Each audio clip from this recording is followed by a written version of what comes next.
joined with Conan archaeologist extraordinaire Jeffrey Shanks. Sadly, I am one of those mainstream archaeologists that's part of the conspiracy. Howard was an anthropological weirdo. What he did was he created fantastic races. This idea of this sort of Neolithic pygmy race. We can evolve into more advanced entities, more advanced creatures. We can also devolve. That threat is always there that we can devolve as well. Bonnie and Clyde, John Dillinger, right? It was people that were thumbing their nose at the system, that were really folk heroes in this game. That's what Conan is, right? And I was art directing these guys. I was art directing these legends. Death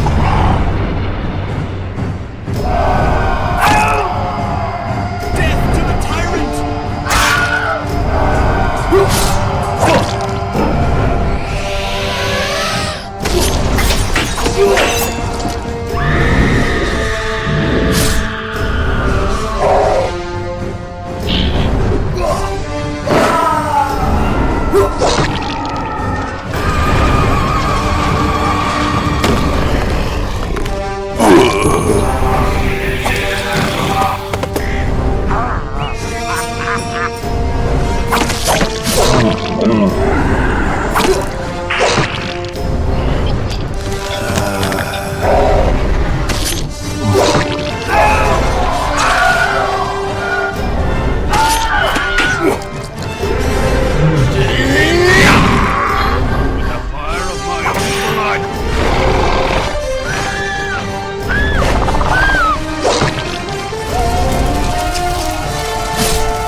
Welcome to the Conan the Ascended King show. We are joined with Conan archaeologist extraordinaire Jeffrey Shanks, who will be taking us on a journey into the Hyborian age and the Conan saga. Thank you for coming on the show, Jeffrey. Thank you, Alistair. It's a pleasure to be here, man. Great to have this opportunity to talk to your viewers and all the Conan fans out there. It's going to be fun. We're going to have a good time. Awesome. I can't wait. I've been really looking forward for this interview for a long time. So is it true that you were the one that discovered Göbekli Tepe, providing the evidence that the Hyborian age is real? However, it's all been covered up by a shady government conspiracy? So, okay. Sadly, I am one of those mainstream archaeologists that's part of the conspiracy. No, not really. I am a mainstream archaeologist. It's funny, Göbekli Tepe, it's an incredible site. It's funny you say that. I know you're kind of joking a little bit, but it's actually more connected than you might think, right? Göbekli Tepe is a site, for your viewers may not know, that's a site that dates to right at the beginning of the Neolithic period, right at the end of the Paleolithic, the end of the Ice Age, where you see evidence of monumental stone architecture from people that are ostensibly thought to be hunter-gatherers, right? So it's absolutely changing archaeological models. It's making us rethink the way we view hunter-gatherer societies, that they can do more complex things than we thought. And a number of more speculative writers like Graham Hancock, if you're familiar with them, have used Göbekli Tepe to, as pointing to Göbekli Tepe as evidence of a potential lost advanced civilization at the end of the Ice Age, right? Kind of like the Hyborian age of Conan. And it's not as much of a coincidence as you would think, because Hancock and Robert E. Howard were both kind of drawn on some of the same, sort of alternative history, pseudo-archaeological sources for ideas of lost, civilizations of the past, civilizations like Atlantis and Lemuria. And it all kind of ties in together. It's one of the reasons I got into archaeology, because I love this stuff. I was reading this kind of stuff in fiction with Howard as a kid growing up. And then I got into the sort of nonfiction version of it, although it's controversial, right?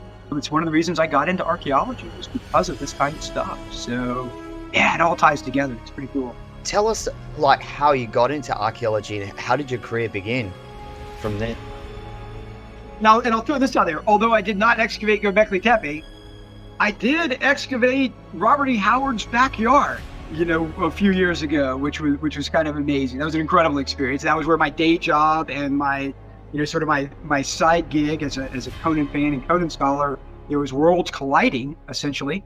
It was an incredible honor. We discovered there was a storm cellar, a root cellar in Robert E. Howard's backyard that had been covered up back in the 1960s, full of stuff.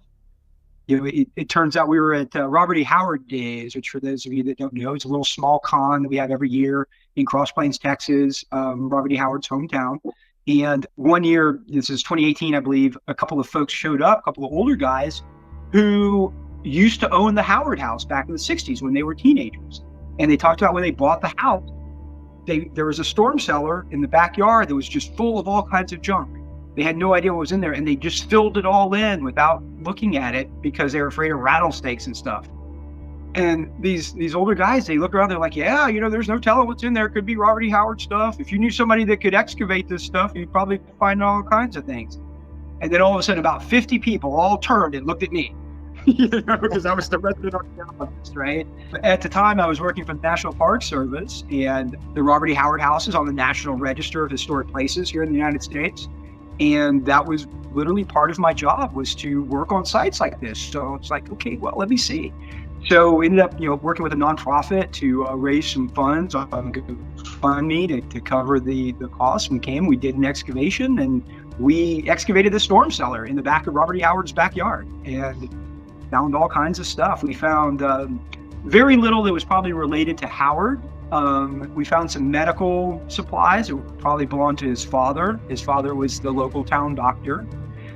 We found this tiny little, what looked like a little miniature battle axe that was really kind of crazy. It went viral. It was, that went all over the media, social media, and it was kind of cool. It turned out to be a frog pelvis, but at the time it seemed pretty cool, right? So yeah, I am literally the Conan archaeologist. I literally dug up in Conan's backyard. I did excavations here, which is kind of cool. I got into archaeology, because I was always interested in ancient history, reading, things like Robert E. Howard. Obviously, as a kid, that got me into this kind of stuff, and obviously watching movies like Raiders of the Lost Ark, that sort of pop culture idea of archaeology, I have to admit, was a huge influence. And when I learned, I went to, in college, that, wow, you could actually become an archaeologist and get a degree in it. I switched over instantly. I did it. And, I started, I did my degrees in classical archaeology, Greek and Roman archaeology. I specialized in Egyptian archaeology. I was kind of the Egyptian guy in the classics department at Florida State University, where I was at. And I've worked in over in Italy. I've worked in Greece. I've worked in Turkey, Ukraine. Most of my work over the last few years, though, has been in the southeastern United States. But it's been fascinating. It's been an incredible career. I've been doing it now for well over a couple of decades. It's given me an interesting insight too into Robert E. Howard's work, because his work is very much informed by archaeology and anthropology, at least as it was understood in his day, in the 1920s and 30s, right? It's a bit dated, but that gave me a kind of a unique perspective on his work, and maybe we can talk about that a bit. Tell us about your journey as a fan of Conan, how you first discovered this iconic character. Yeah, it's funny. I actually just wrote an essay on this in a book that came out a couple of years ago called "How Robert E. Howard Changed My Life," and the editor Jason Waltz had a number of Conan scholars and kind of super fans, whatever, tell their stories about how they came to Conan. For me, it was. It wasn't the regular comics or the movie like it is with a lot of folks. It was the Power Records comic, Crawler in the Mists, that was put out in the 70s. I was really young when I was introduced to Conan, probably about 6 years old. And I still remember talking my mom into buying this for me. And it was a comic book, but it was a comic book that came with a record, right? The art was by Neil Adams, legendary comic artist.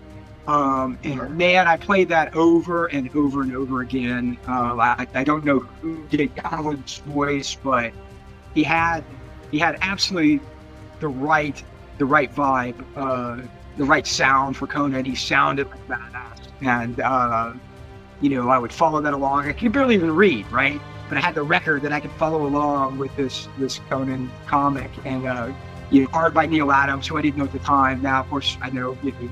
Obviously he's a legend. But that was my introduction, and after that, I picked up a few of the regular Conan comics. A few years later, I started seeing the paperbacks in the bookstores back in the day, the chain bookstores in the mall, right? And this was the early 80s. It wasn't the Lancer paperbacks anymore. It was Ace here in the United States that published them with the Frazetta covers and some of the Boris Vallejo covers. And after reading that, picked up that first one, and I couldn't stop. Went through all 12, at the beginning and reread them.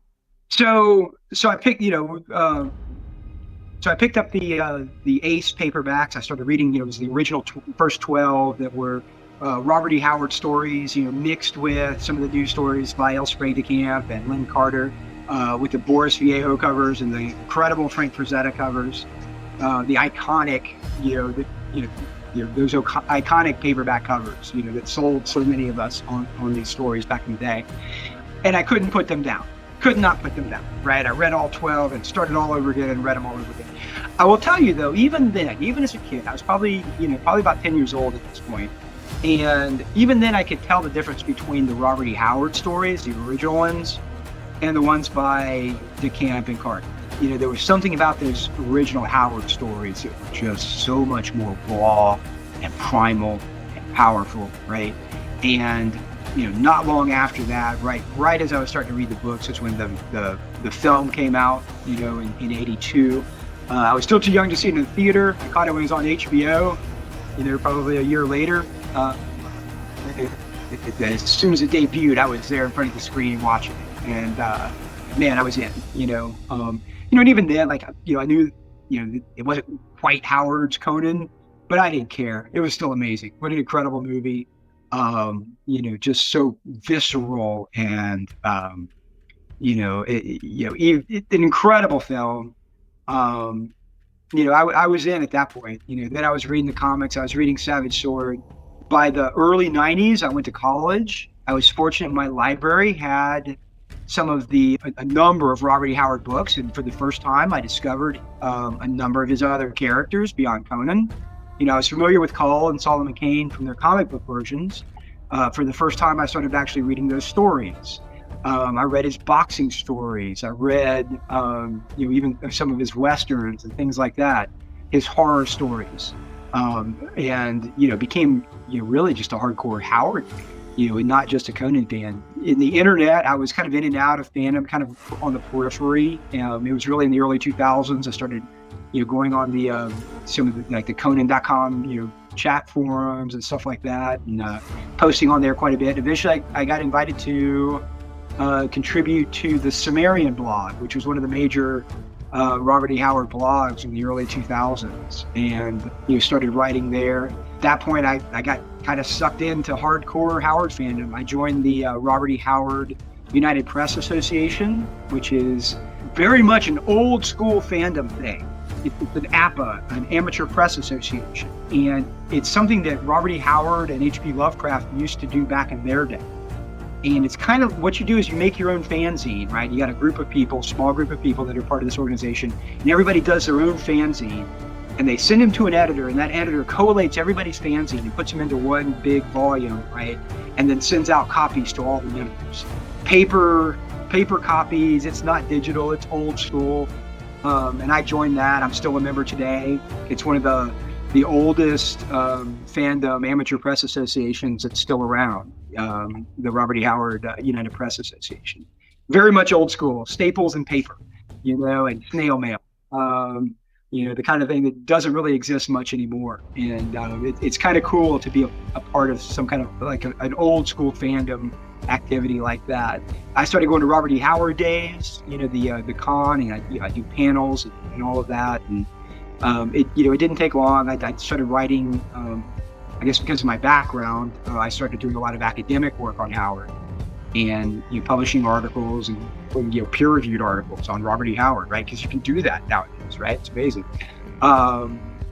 I did I became the area chair for Pulp studies of the Popular Culture Association, big academic conference for popular culture work. And in I guess 2014, 2015, I co-edited a collection of essays on Weird Tales magazine, which is the magazine where Howard's stories were originally published, where the Conan stories were originally published.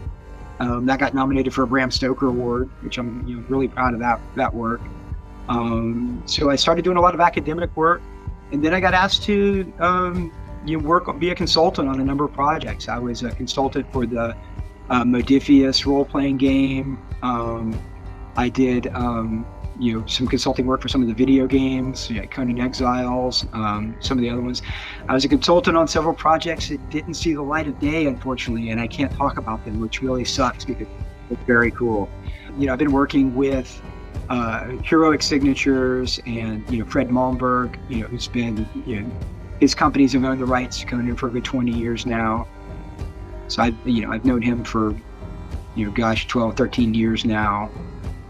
And so I kind of became their one of their go-to guys for whenever they need an obscure fact, hey, is this right? Can we blah blah blah, And so when they relaunched they got the rights back from Marvel to do Conan comics again. Heroic Signatures is the company that owns the rights. They licensed it to Titan.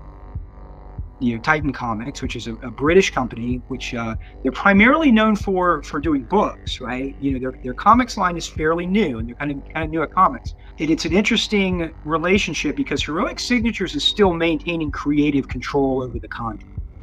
So it's still the rights owners that are really controlling things creatively, and Titan is really just publishing and distributing the comics.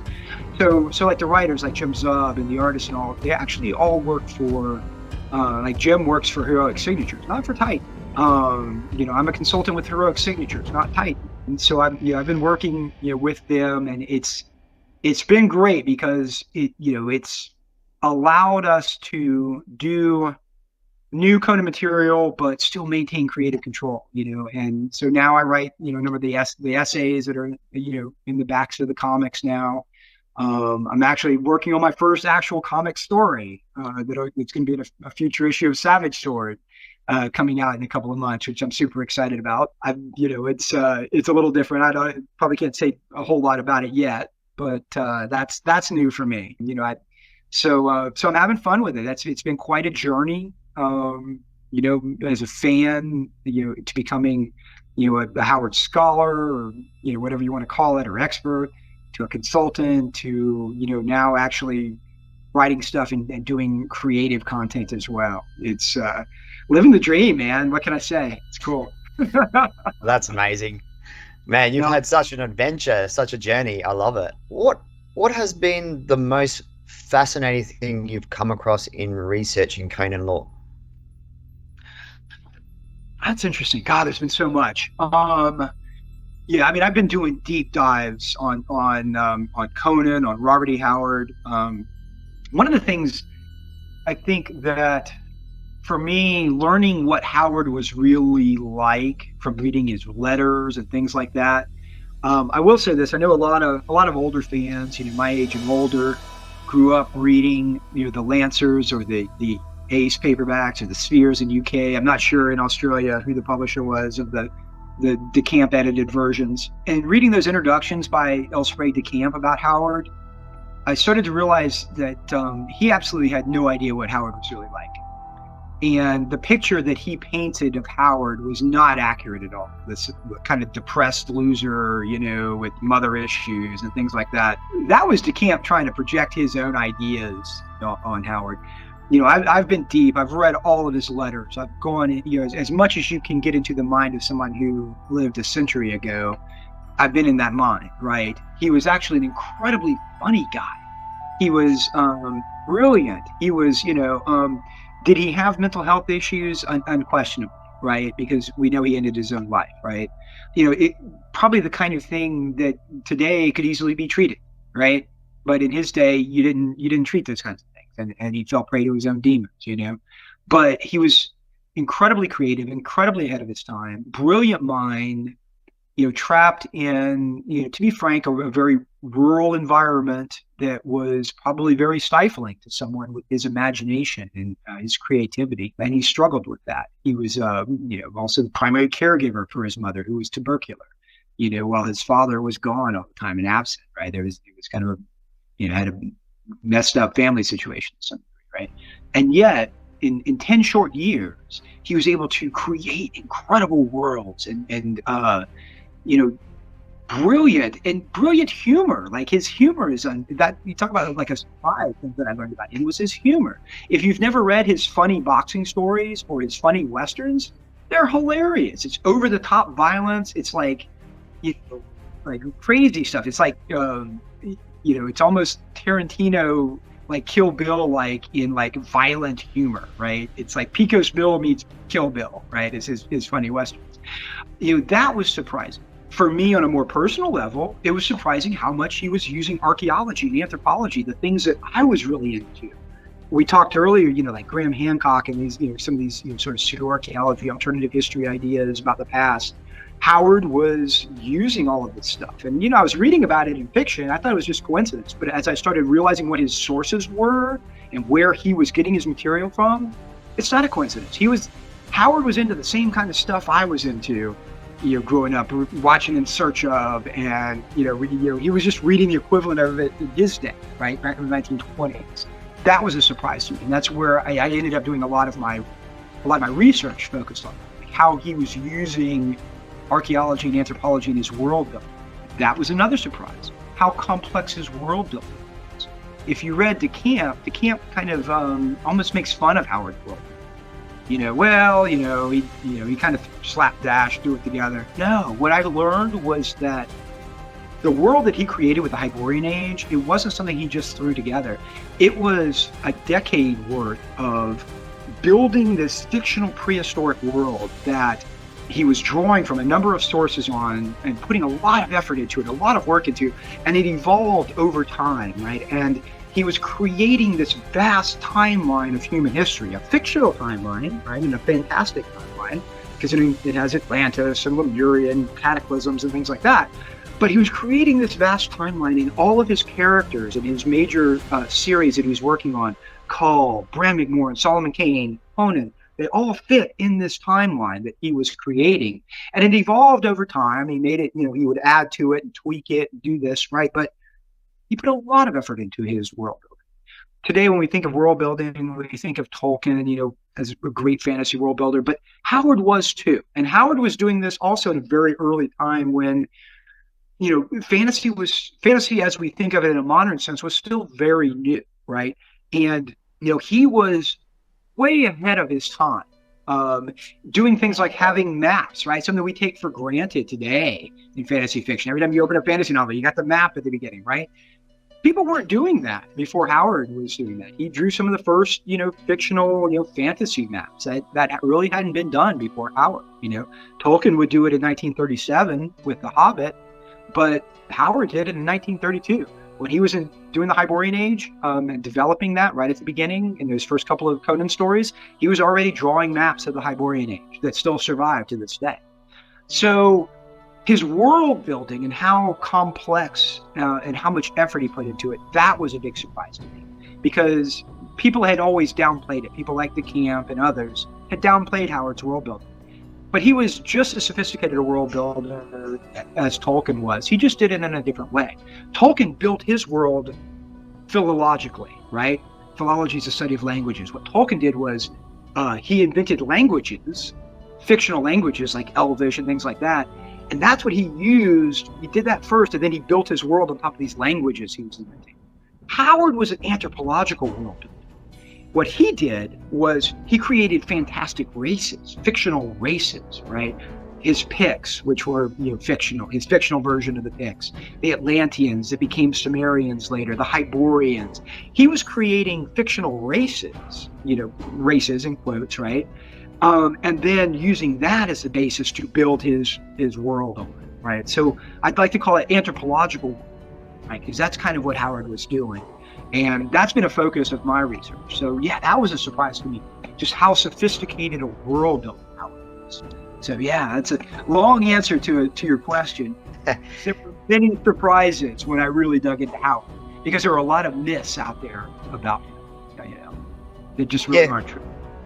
Do you think like some of his methodology in world building inspired Tolkien as well? Because like you said, no one had done maps before and everything before Howard. The only evidence that Tolkien actually read Howard is actually much, much later. And it involves DeCamp again. In the 1960s, DeCamp edited several collections of sword and sorcery stories. And one of them he sent to Tolkien in the 60s before Tolkien died. I believe it was Spell of the Seven, if I'm not mistaken. He sent it to Howard, and DeCamp claimed that Tolkien responded and said that, I'm paraphrasing, but it was something like he quite enjoyed the Conan story that was in it. And it was Iron Shadows in the Moon was the story that was in that collection. There is a letter of Tolkien's that survives that he wrote back to DeCamp. I actually have a really high-res scan of it. People that might be familiar with Tolkien, his handwriting is atrocious.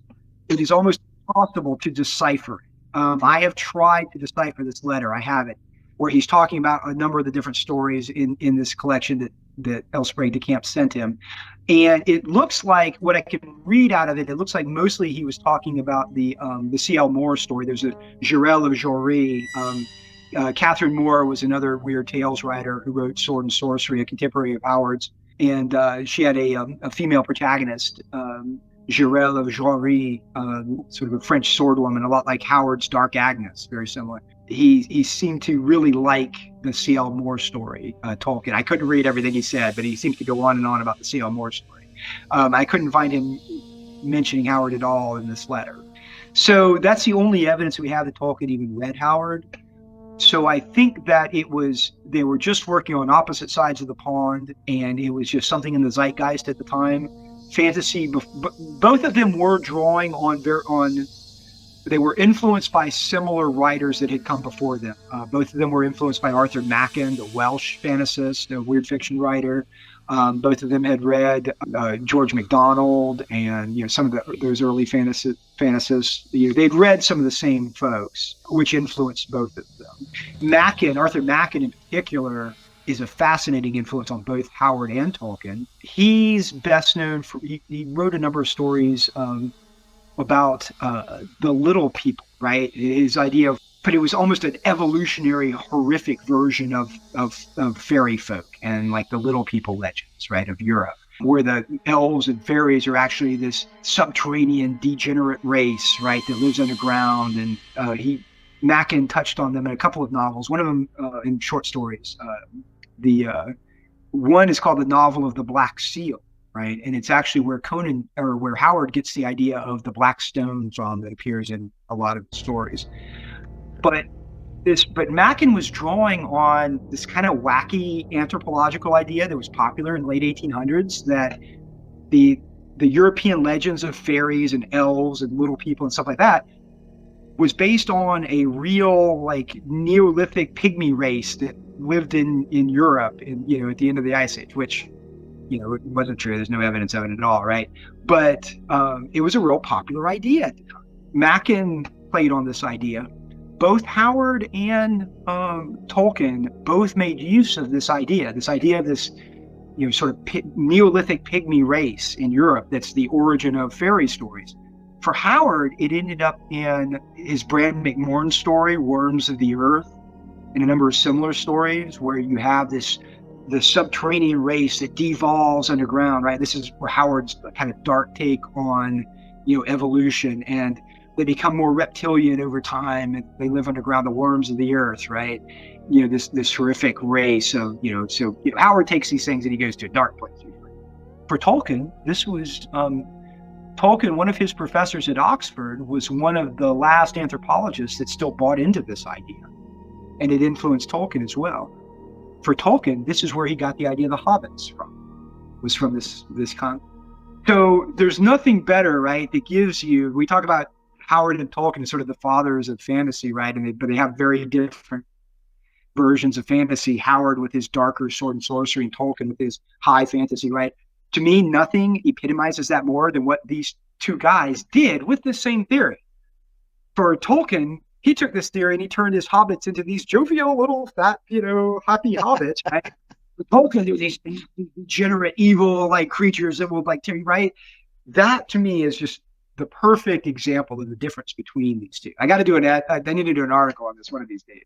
I haven't particularly read that story, but the way you describe the creatures of the worms of the earth sort of makes me think of Gollum a little bit. Maybe that was the loophole there, Tolkien's loophole. Let's create a character like Gollum. That's a bit like that. What motivates you the most to research Conan Lore? God, man, it's to be honest, that's a great question. I've been a fan for so long, since I was a kid now, going on, God, how old am I? Way too long.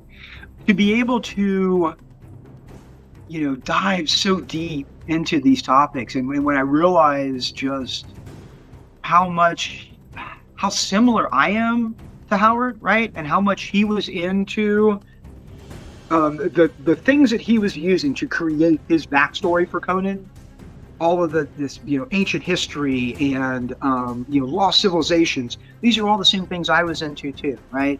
And so for me, man, it was easy to start diving into this stuff.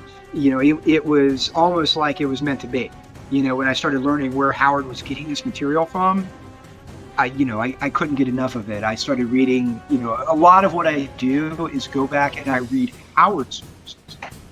We're fortunate to know a lot of the books that were in his own library because his father donated them to a local library there in Texas, and a lot of them don't survive, but we have the accession list. So we know a number of the books that are in his library, a number of other ones he mentions in his letters. So one of the things I've spent a lot of time doing is going back and rereading all of the books that Howard read. Talk about getting into his head, right? And fortunately, it's stuff that I'm into as well, just like he was, right? So it does make it easy. So that's, for me, the lore, the backstory, the world building itself, that's what's fascinating to me. And, I love it. I can't get enough of it. It's what I write about. It's what I read about. It's why I come on podcasts and talk about it with such passion. You can tell I'm into this stuff, right? I mean, and I am. It's so cool. And also, people don't realize just how much work Howard put into his worlds and into his stories. And, he wasn't just pulp writer cranking out stories to get paid. He was that, yes. But he was also putting an incredible amount of effort into it because he also cared about what he was doing. He was an absolute creative genius in his own way, and was inventing amazing worlds, amazing characters in a time when people really weren't doing that yet. He was cutting edge and he was a pioneer. So it's easy to get excited to get into this stuff. It's hard not to for somebody like me that. I love the same stuff Howard does. It's easy. Yeah, I can totally relate to that. I'm loving this whole interview, just hearing you talk about this stuff. After a hard day in the forge or on the battlefield, it can make one very thirsty. Whether you're a slaying barbarian, a Mongolian marauder, a wizard out of Mojo, or a Viking warrior princess, there is only one thing to do. Head to the tavern, buy me an ale.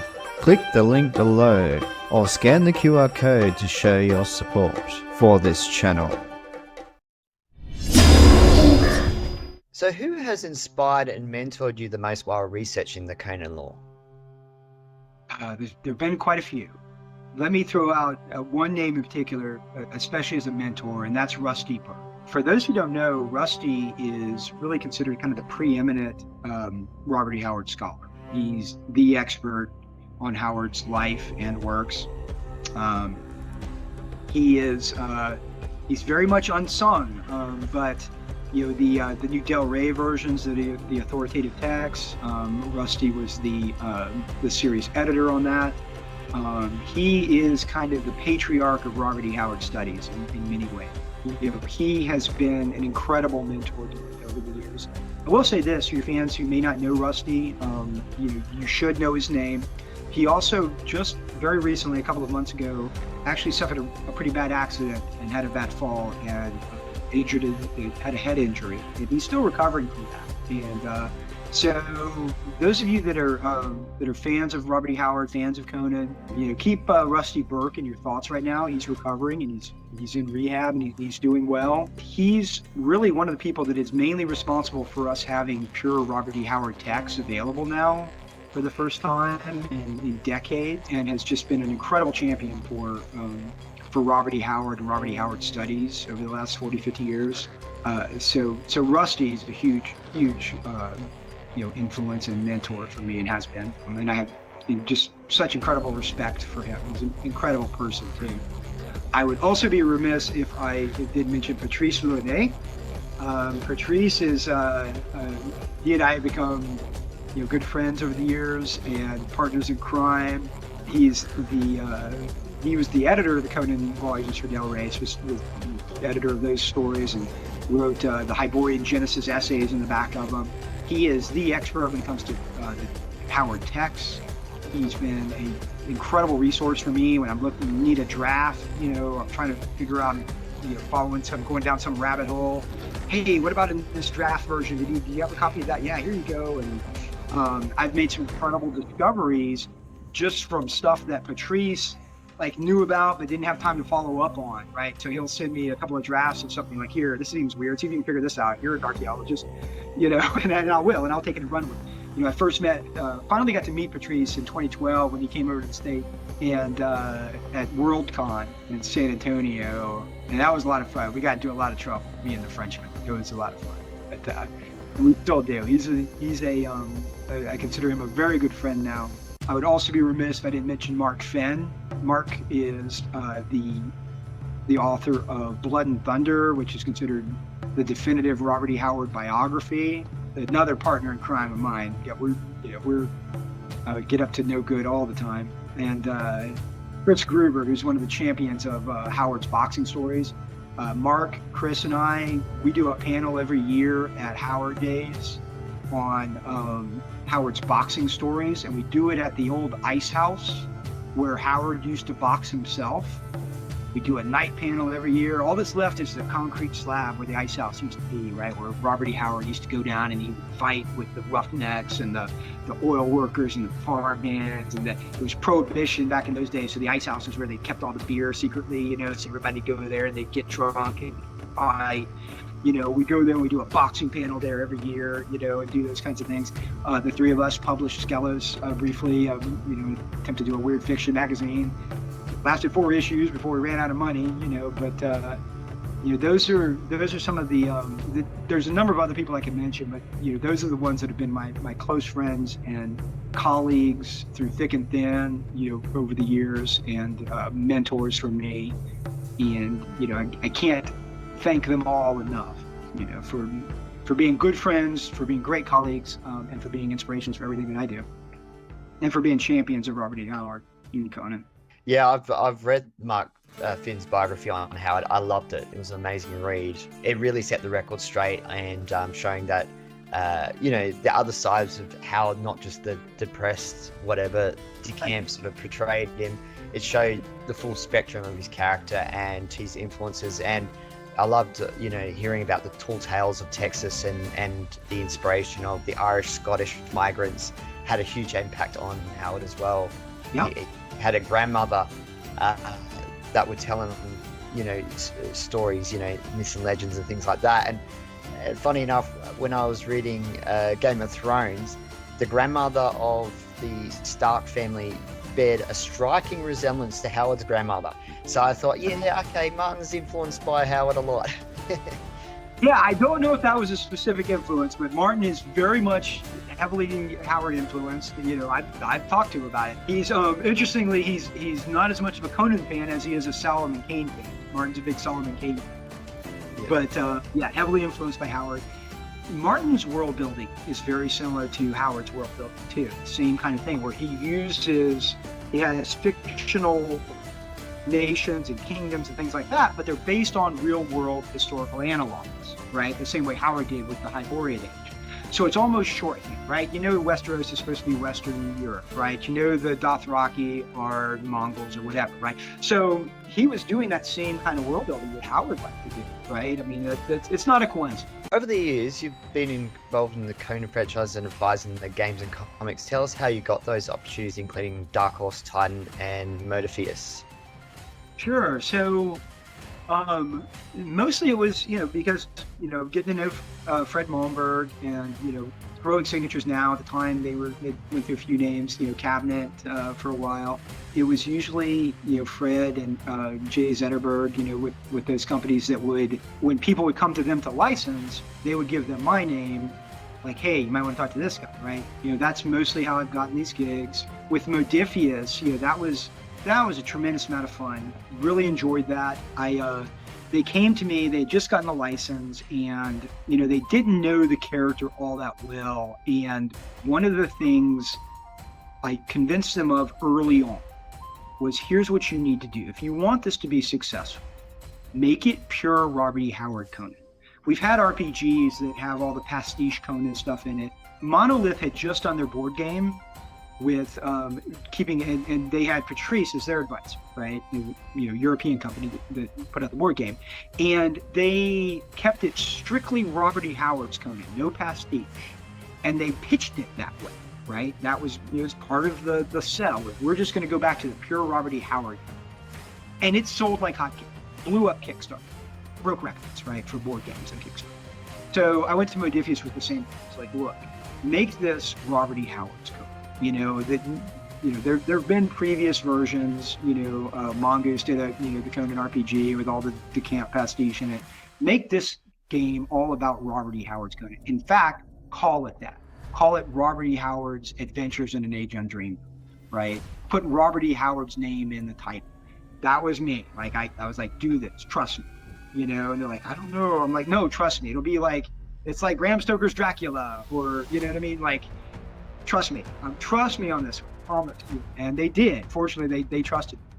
And it did. It was, one of the highest, Kickstarters for an RPG ever. And they, the next thing they did, they're like, hey, can you get us some Conan artists? I mean, probably, like, really? Okay, I'll do that, right? So, I had no idea what the art budget was. I went out, I absolutely blew their budget. Because I was like, all right, I'm gonna get you some. You want some Conan artists? I'll get you Conan artists. So I got San Julian, I got Brom, I got, I even went to King Kelly, although he never finished the painting you're supposed to do for me. I started going. I got Esteban Morodo. I got people that were like, and I was art directing these guys. I was art directing these legends. You talk about like a fandom moment for me, like where I was like, God, imposter syndrome. Are you fucking kidding me? I'm art directing Brom.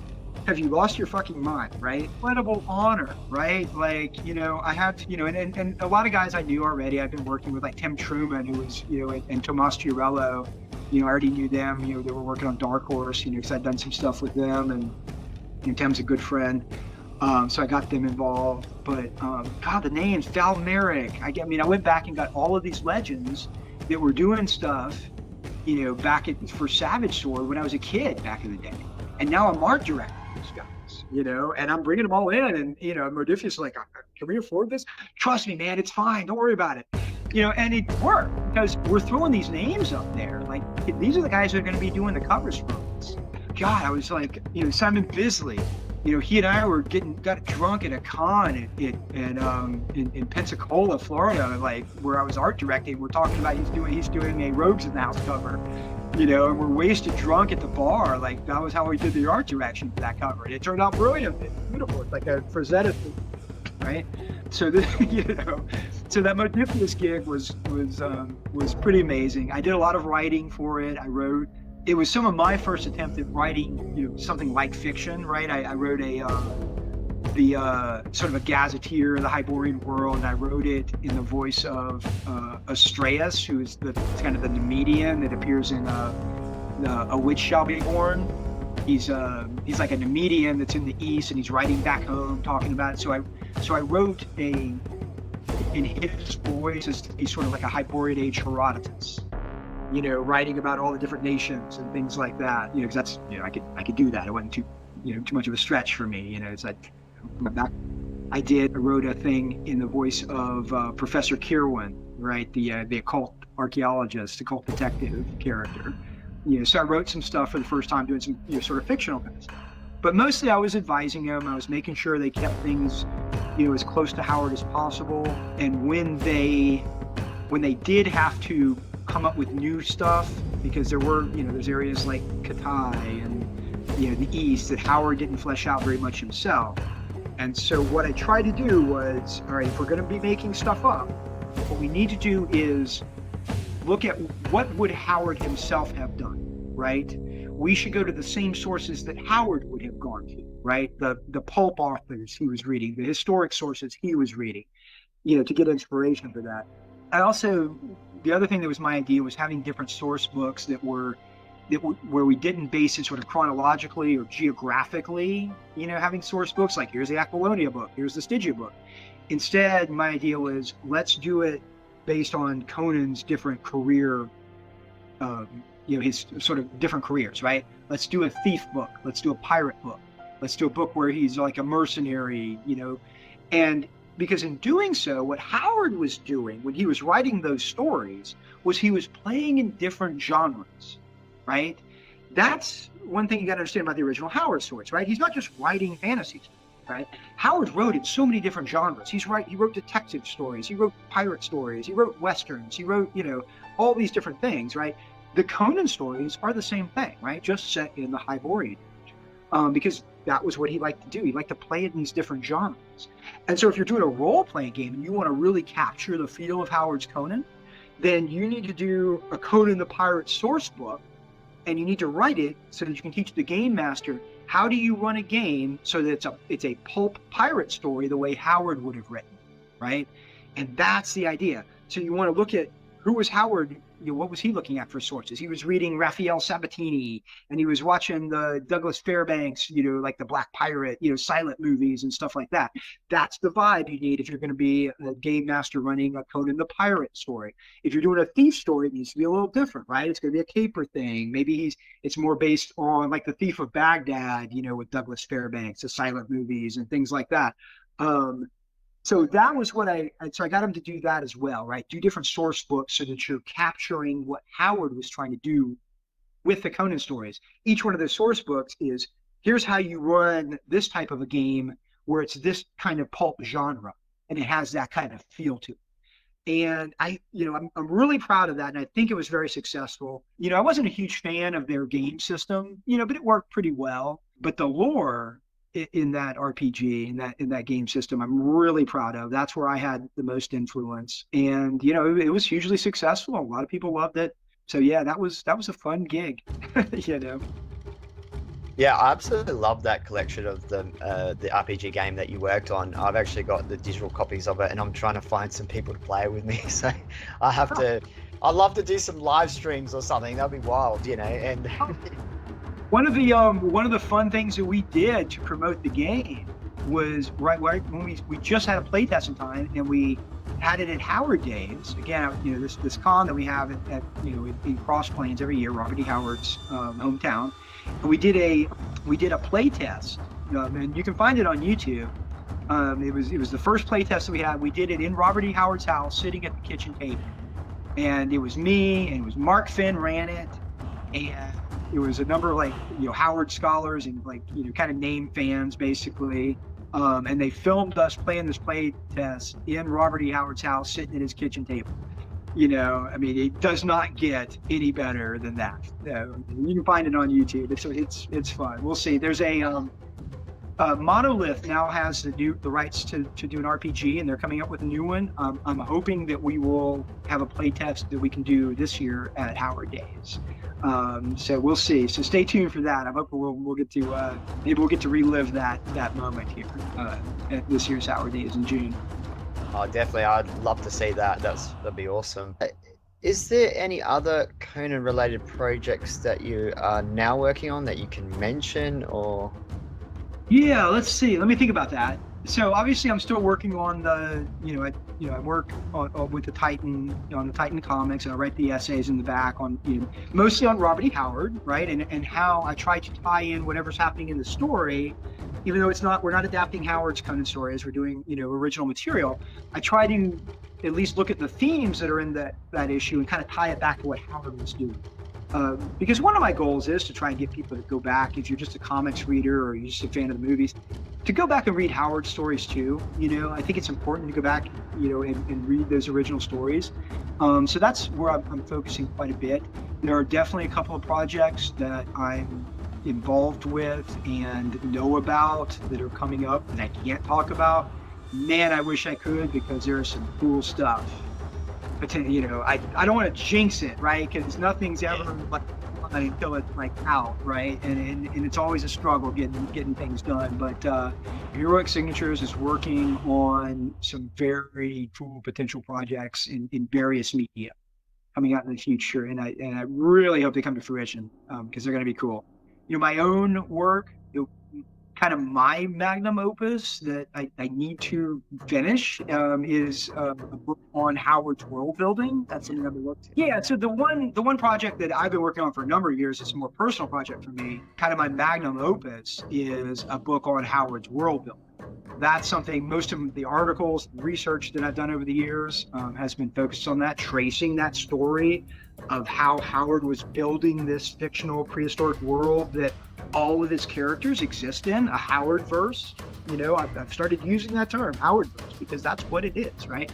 So that's something I'm working on, and I'm hoping to, within the next year or so, to finally get that written and get that published. That would be, for me personally, my big Howard project that I need to get done.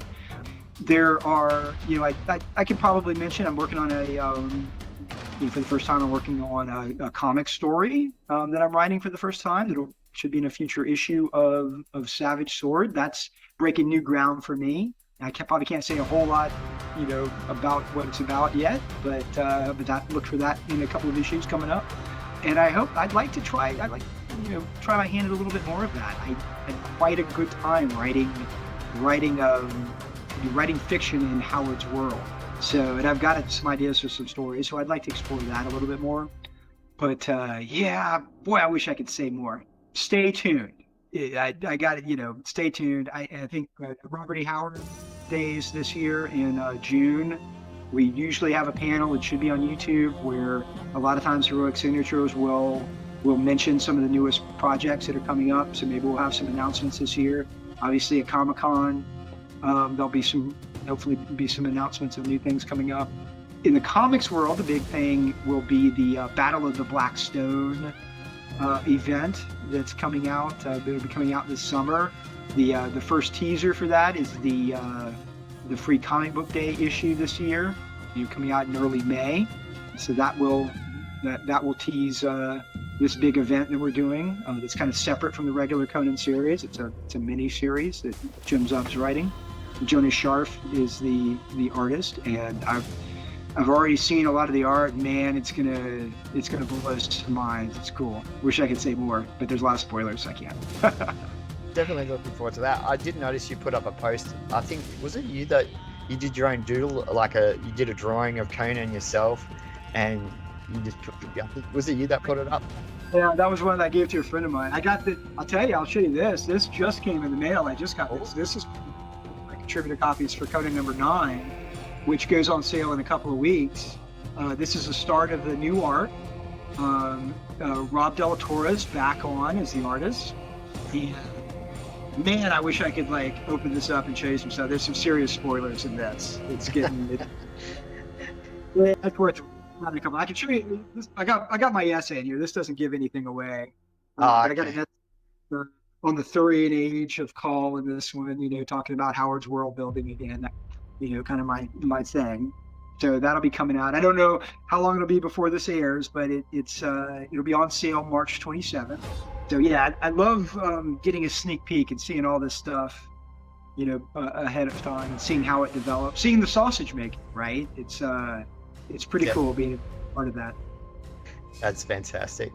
I'm definitely looking forward to seeing that and reading it. I reckon that's going to be so awesome. So, what are your thoughts on the different iterations of the Conan character in film and television? Sure. Yeah. I mean, it's fascinating. Conan's been, I think people who aren't fans of Conan underestimate just how influential a popular culture figure Conan's become, right? He is in many ways the archetypal barbarian character. You know, I don't think we wouldn't have a Khal Drogo, we wouldn't have a He-Man, we wouldn't have some of these kind of iconic barbarian, we wouldn't have a barbarian class in D&D, right, if it weren't for Conan. You know, he's, you know, one of those kind of characters that sort of transcended his original medium, right? The original medium, prose short stories and written in the pulps in the 1930s. You know, like Dracula or Sherlock Holmes or Tarzan or Batman, right? Or Superman, right? My kids don't think of Batman as a comic book character. They think of him as a movie character, a cartoon character, a video game character, right? Conan's like that. Conan's transcended his original medium at this point in a lot of ways. The comic version of Conan was probably the first take on the character outside of that original prose medium. You know, coming on the success of the paperbacks of the 60s when, you know, the Conan stories were kind of rediscovered. And, you know, it was Roy Thomas, you know, he got the character on a number of levels. He read the stories, he got it. He was the one that pitched it to Stan Lee and convinced him. You know, Sword and Sorcery was becoming a popular thing. There were already a bunch of Conan knockoffs by the late 60s because of the popularity of the paperbacks. You know, you had Len Carter was writing Thongor and John Jakes was writing Kothak, and you know, there were all these knockoffs. Stan Lee, when Roy Thomas first went to him, he was kind of skeptical about the Conan thing. The rights were kind of expensive. It was like $50. You know, he's like, what about this Thongor guy? I like Thongor. That's a better name. You know, like you can see Stan Lee. Fortunately, Roy Thomas convinced them, no, let's, you know, go, trust me, you got to go with Conan. And he did, and those comics were a huge success. Especially in those early years, you know, Roy did a great job of adapting the character. He understood the character. He got what Howard was doing. When Savage Sword came out, in particular, right, where you were able to, you know, they found it was a loophole to get around the Comics Code Authority. So you know, because they're not comic books, they're magazines, you know, and you could have nudity and you could have violence and you could have decapitations and you could, you know, do all the things you couldn't do in the regular monthly comic. And the artwork, you know, just incredible art with Buscema, and when he was being inked by, you know, Alcala, and you know, some of the other, you know, Tony DeZugna and some of those guys, and you know, that just incredible run. You know, the comics version of Conan was really fantastic in the 70s. You know, they had its weak moments for sure, but for the most part, you know, it was spot on. A lot of people don't realize just how successful the monthly Conan comic book was. By the late 70s, Conan, Spider-Man, and Hulk were the big sellers for Marvel. Those were the titles that were top of the charts. It wasn't X-Men, it wasn't Avengers, it wasn't Captain America. You know, it was Conan, Hulk, and Spider-Man. And, you know, it led to those characters appearing in other media. You know, Spider-Man was on the Electric Company, the kids show in the state. There were actually a couple of really crappy made-for-TV Spider-Man movies. Hulk got the TV show with Lou Ferrigno, and Conan got the movie with Arnold. It was because of the comic and the popularity of the Conan comic that the Arnold movie was made, right? And, you know, that's what brought the character, you know, really gave it wide mainstream success. You know, I was, you know, probably 10 years old, 10 or 11 when I saw the movie. And, you know, yes, it wasn't exactly Howard's Conan, but damn, it's a good movie, right? James Earl Jones is an incredible villain. It's dark, it's violent, it's sexy, it's all the things that you want, right? In a Sword and Sorcery movie. And it, you know, it made the character of Conan a household name.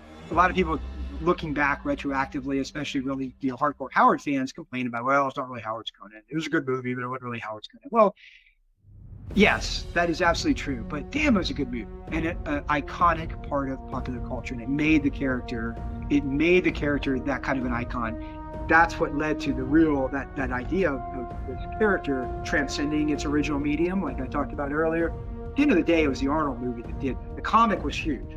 and often gets underestimated. But it was the Arnold movie that did that, right? And then you get, after that, so many knockoffs, that were, some of which were okay. I mean, I love all that stuff, man. I'll watch Beastmaster all day long, right?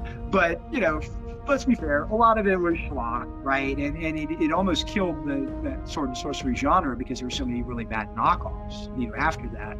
And it took a while for it to come back. But, it was already out there. Conan was now Conan and the barbarian archetype was now a major part of mainstream pop culture. He-Man, a lot of people know the story of He-Man and Masters of the Universe. It was originally, that was supposed to be a line of action figures for the Conan movie, until Mattel found out that it was an R-rated movie and they couldn't sell this again. They're like, all right, we're just going to do our own version and we're going to file the serial numbers off, and Skeletor is basically the comics version of Thulsa Doom. It's Conan and it's Kull and it's all those things with the serial numbers filed, right? That's where He-Man comes from. The barbarian class in D&D first appeared in Unearthed Arcana right around that same time, in the 84, 85, something like that, right after the Conan movies came out. So the character, you see the video games, Gauntlet, and, there were a number of other ones I forget. They were, you have basic Conan ripoffs everywhere, right? You had kind of a lull, right? In the 90s, you got the cartoon and you got the television show with Ralph Muller, which is not very good, let's be frank, right? Like, honestly, I'll watch the cartoon before I can watch the friggin' Ralph Muller TV show. It's so bad. Like, I've never watched it all. I've watched a few. I'll watch the stupid cartoon with the dumb phoenix before I watch this, And it's funny now, I talk to a lot of millennial fans, where I kind of thought that we'd lost millennials, right? That was a generation that just didn't have any Conan stuff, right? The younger kids, Generation Z, they've got the video games like Age of Conan and Conan Exiles and the Dark Horse comics. I thought we'd lost some millennials, but what I've learned is there's a surprising amount of millennials out there that are really big fans of that 90s Conan cartoon. Apparently, a lot of people watch that. And like can sing the song, Conan the Adventurer. I'm like, oh God, really? You watch that? Jesus. Real odd memories. So hey, more power to you, right? Whatever brings you to the character, that's cool. Who am I to judge, By the 90s, we kind of had a second Robert E. Howard boom. For the first time in decades, the original Robert E. Howard texts were published. The Robert E. Howard Foundation was created.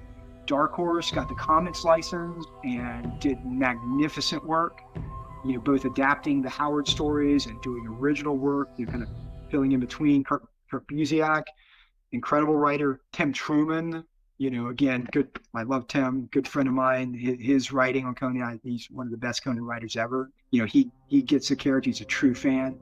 Great artwork. Dark Horse really did a great job bringing the character back in the 2000s. And then you get the video games, Age of Conan and Conan Exiles by Funcom. They've done a phenomenal job, I think, of capturing the character and capturing that. In a lot of ways, my generation growing up reading comics, that, it's great. But the new generation, video games are their comic books, right? It's like an interactive comic. It's like a comic book, but you get to play it. So for my kids, that's what they love. I'm a gamer too. I love it too. But, I'm a graybeard, so it's still not my world. But for the younger kids, man, that's a great way to experience a character. Conan Exiles right now has a huge fan base. Those are great iterations of the character. And now, we're, Marvel got the license back again, and it was hit or miss. I didn't really read a whole lot of them. I kind of stopped reading after Dark Horse. From what I've heard of the fans that read the Marvel comics, that were it was kind of hit or miss, right? But now the license, Titan is doing a great job, and Heroic Signature is bringing it back in house, and having creative control. Has the rights owners who really care about the character, that are trying to protect the character. We're doing a great job, and the sales have been off the charts, and nobody expected this new Conan comic to be so successful. The first issue went through 5 printings. Almost even more significant is issues 2 and 3 went through 3 printings. Like, that doesn't happen in this day and age. Outside of like Walking Dead, like that doesn't happen with comic books in this day and age, right? Because what that tells you, it's one thing to have the first issue, do great numbers, but then you usually have a huge drop off. Instead, second, third, fourth, fifth issues, they all had to go to multiple printings because of word of mouth. You don't get word of mouth unless you're doing good work, right? And so that's what's happened. I'm so honored just to even have a little small part of it. My little essays in the back that probably 1 out of 10 people actually read, but whatever, I'll take it. It's cool. So it's fascinating, again, as someone who's a pop culture scholar, to see this character, and Howard's other characters too, in their different iterations and different media over the decades. It's fascinating. There's been some obscure ones. The first Conan comics were actually these bootleg Mexican comics in the 1950s. Yes. I've actually got some of them. They're incredibly rare, right? Conan is blonde, and Belit is the main star, right? It's called Reina de la Costa Negra, right? The Queen of the Black Coat title, right? Belit is the main protagonist, and Conan is like her, big barbarian boy toy, and they're hilarious. But he's a character that's been around. He's become iconic. And I think he's somewhat universal in a lot of ways, right? He's a character, and I've talked about this in some of my essays. Some characters get dated and they have a hard time in the modern era. You don't see a whole lot of Lone Ranger, iterations anymore. Even Tarzan, right? Does, you get a movie every once in a while and it does okay. But Conan, I think, has a universal appeal in a number of ways. I think it's because the character himself, Howard created the character during the Great Depression, right? Conan is very much, in some ways, although he's a character that takes place in this imaginary prehistoric era, this lost civilization era in the past, he's really much a product of the Depression, right? He's a character, when Howard was writing in the 1930s, the institutions of civilization had failed. Right? They'd failed everybody. The banks had failed. Politicians had failed us, right? The folk heroes of his day were the bank robbers, Bonnie and Clyde, John Dillinger, right? It was, people that were thumbing their nose at the system that were the folk heroes of his day. And that's what Conan is, right?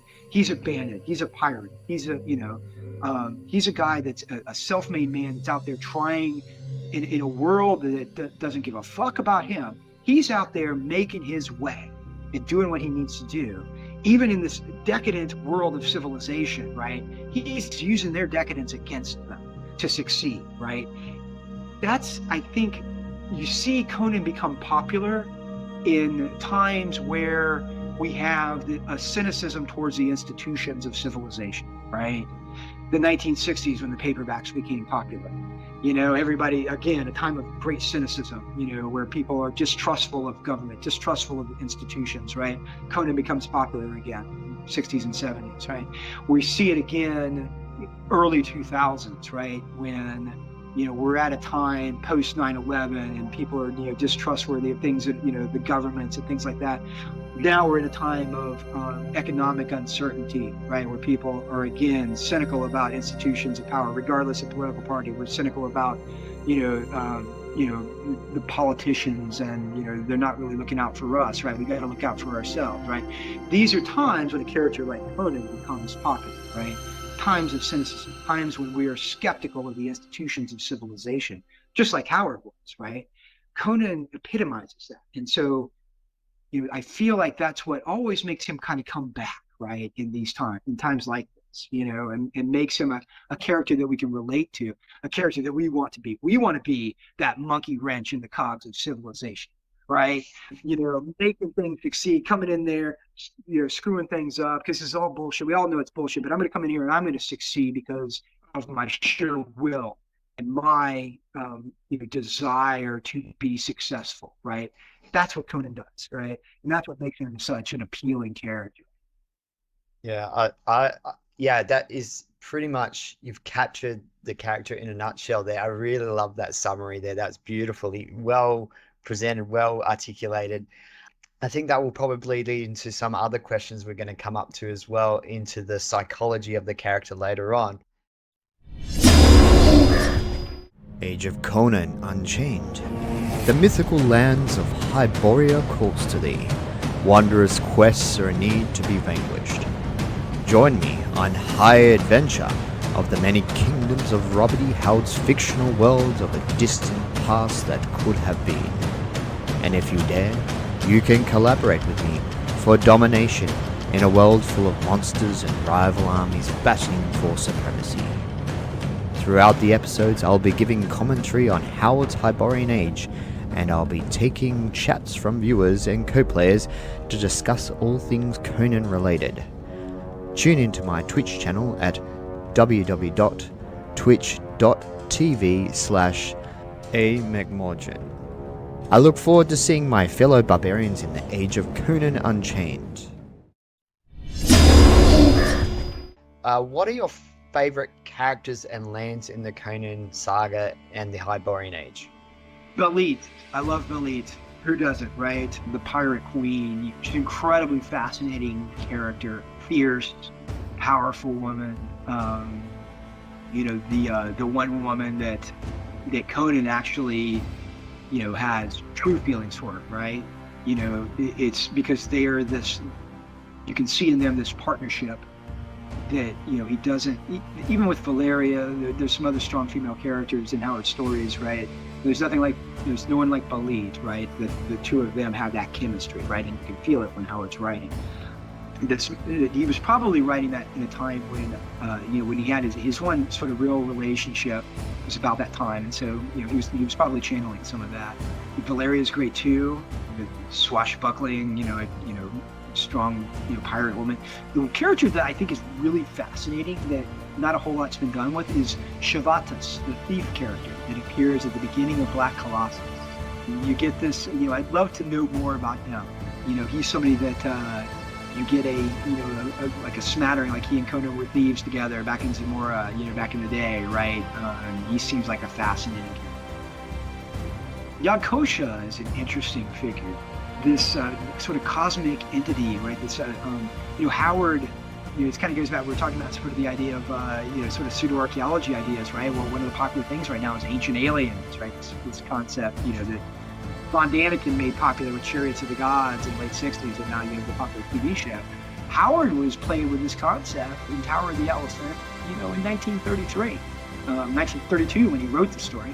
And, you got this alien, entity that comes to Earth and he's worshipped as a god, this sort of almost elephant-headed alien, right? His name Yag-Kosha, it invokes Ganesha, right? Yag-Kosha, Ganesha, right? The Hindu god, the elephant-headed god, right? So Howard's already playing with this idea that our modern-day religions and mythology, it's really this like kind of dim remembrance of these things that took place in the Hyborian Age or before, right? And they just come down to us as mythology.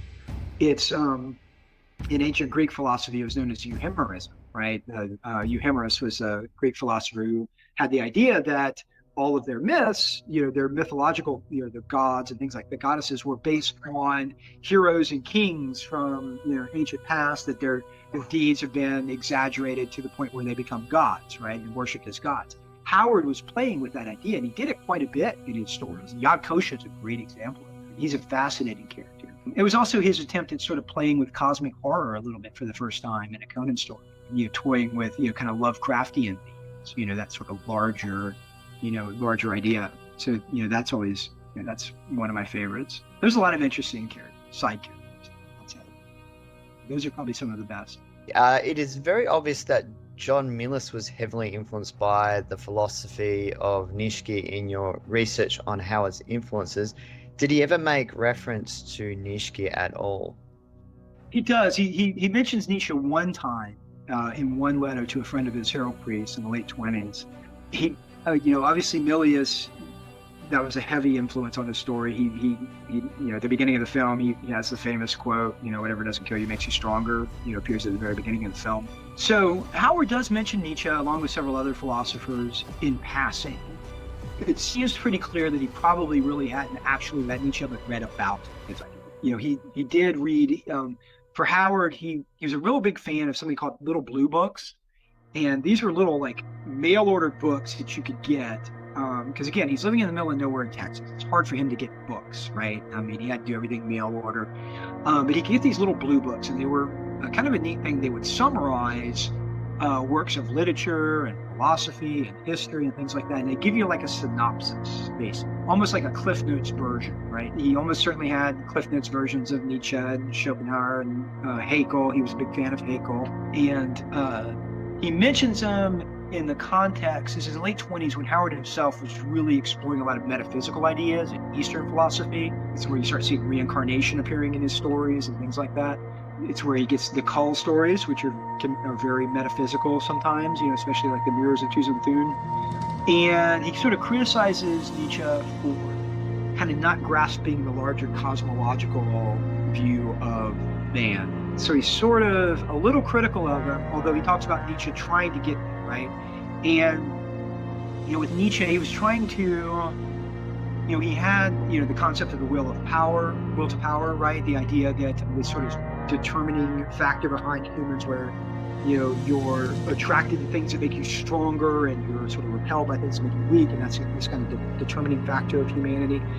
You don't, I think you see that somewhat in Howard's works and somewhat you see the opposite. And that's, we can delve into this a little bit, right? So, Howard very much believed in that your nature as well as your environment both were determining factors on how successful you would be, right? He had this belief, the famous quote, barbarism is the natural state of mankind, right? And he had this famous debate in his letters with Lovecraft over barbarism versus civilization and what that means. That's a complex subject that a lot of people misunderstand too. But what Howard was saying, he was borrowing on this idea called cultural evolution, right? It was a kind of a theory that became prominent in the late 1800s, coming out of Darwinism, right? So evolution, when the theory of evolution became a thing, people started trying to apply evolution and that concept to everything, not just biological evolution, but social evolution, cultural evolution, all of these kinds of things. So there became the idea that cultures evolve through time, just like animals and humans evolve, right? So cultures evolve from savagery to barbarism to civilization. This was the idea, right? That it's a kind of a progression, right? From simple to complex, right? And so when Howard uses terms like savage or barbarian or civilized, he's not just throwing those words out there. Those aren't just words. They had very specific anthropological meanings to Howard and to Lovecraft and these guys writing in that period. They meant something very specific. Savage meant basically cavemen or hunter-gatherers, right? Barbarians, you have, it's when you get agriculture, you get metallurgy, you get these things. Civilization is where you get higher culture, writing, history, the arts, those kinds of things, right? So they meant, these very specific things. So when Howard is talking about barbarism being the natural state of mankind, that's a famous line that appears in the Conan story Beyond the Black River, right? Which is one of his greatest stories. And one where you see Howard's philosophy really front and center in a very explicit way. In that story, you have the Archeologists, right, who are the epitome of civilization. They're the highest and most powerful kingdom in the Hyborian age, that are trying to colonize this area that is the land of the Picts. And the Picts are savages, right? And using that definition, they're hunter-gatherers or whatever, right? And in between, you have the frontier and this borderland, right, where Conan as a barbarian, he's able to thrive in that space between these two extremes. The extreme of savagery on the one hand and civilization on the other, because he's a barbarian. He can navigate that liminal space between the two. The frontiersmen are they're kind of in that space too, right? The Gundermen and the people of the Westermark, right, that are frontiersmen, right? But Conan as a true barbarian is a barbarian who's born as a barbarian, right? It's innate in him, He's able to thrive in that space between the two. So when Howard says barbarism is a natural state of mankind, he's not necessarily saying, oh, it's better to be a barbarian, right? That's what Lovecraft never understood when they're arguing. Lovecraft's like, no, civilization is better. Yep, technology, blah, blah, blah, dentistry. Howard's like, no, that's not what I'm saying, right? What he's saying is that barbarism is the perfect equilibrium between those two extremes. he's not saying like, yeah, I want to live in a, he's like, I wouldn't be a great barbarian. I'd die instantly. I'm civilized too. I'm not saying it's necessarily good, but it's the natural state between those two extremes. What Howard was doing was questioning that idea that civilizations always just evolve in this progression. And that's what Lovecraft was trying to say. Oh yes, we're always evolving. We're getting better and better all along. What Howard was saying, that's not what happens if you look at history. You have civilizations, they rise, right? But then they fall and they collapse back down into barbarism or even savagery, and then they rise again. It's cyclical. You're always moving up and down this ladder, right? So he was questioning that idea of cultural evolution, which today, anthropologists do think that's nonsense, right? I mean, that's a very dated idea. Howard was already questioning it very early on. That's not how it works, We're always moving up and down, this ladder. One of his great poems, one of my favorite poems by Howard, is called The Song of the Naked Lands.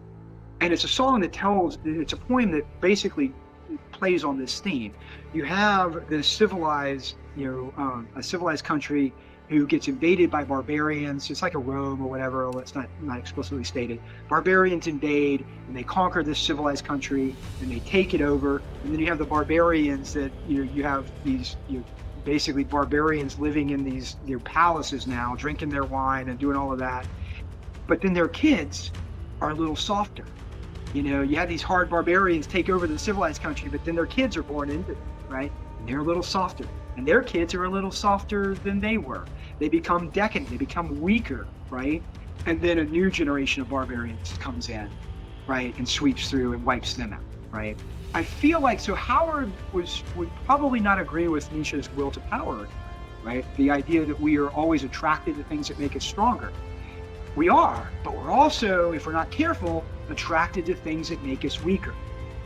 Civilization, decadence, these kinds of things, right?